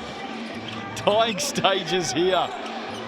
The Green Army up in Palmerston North. They're going to be celebrating tonight. First win of the season coming up. And they really have performed well. lost their import point guard last week, Jasper Rentoy. And the question is, what happens with that? How do you fill that in? I like what I've seen from Campbell Scott tonight. Oh, absolutely, without a doubt. Controlled traffic, hasn't looked rushed. He looked impressive tonight. I've always had the firm belief, though, in this league, in the Australian league, in order to win it, your point guard has to almost be the starting point guard or a backup point guard from the Tall Blacks or an import. You think about the past few teams who have won it. Corey Webster even ended up being basically the point guard last year with the Rams, but Shea Ely, Lindsay Tates, Kevin Braswell's, Paul Hernandez, every team has had a point guard who's been top 2-3 players in the league. I think it goes a long way to winning both this league, as we see the foul here in transition, and the Aussie League. Well, he will have learnt a lot tonight, without a doubt. Campbell Scott. And he looked good too. And he does come up against Ty Webster on Friday night, so that'll be a real test for him. Telfer held up there. And he's back to the line. He has battled bravely tonight. 14 points in the game for Telfer. Adds one there. Just the 3 players, or 4 players, I should say, in double digits for the Sharks. LeGerald Vick with 14. Mark Hale Lotz has 20. Telfer up to 16. And Matariki Kapia has 10. But it's been slim pickings after that. Alonzo Burton out of the game. Didn't put a shot up tonight. Has a hamstring injury. As we finish this one off. And a good win tonight for the Manawatū Jets. Home by 13. Tested in the third. But how about that last quarter? Blazing their way to victory, their first of the season. And Brooke Rusco, some really good signs. Yeah, they'll be happy with that too. And another reason that you're happy is you have work-ons. You got the win, got it down in Southland. 3 really good quarters. That third quarter really got away from them. But even in those quarters that they had that were good, still a lot of work-ons, which are positive signs. They put up 83 tonight. They could have 2 wins right now. But you got to be happy with that. Count your wins, you're on the board. You got to Otago in a couple of nights and test yourself once again. Chemist Warehouse stats for tonight. Official stats partner of the Salons NBL, Chemist Warehouse. And it is a stat sheet that in the end belongs to the Jets.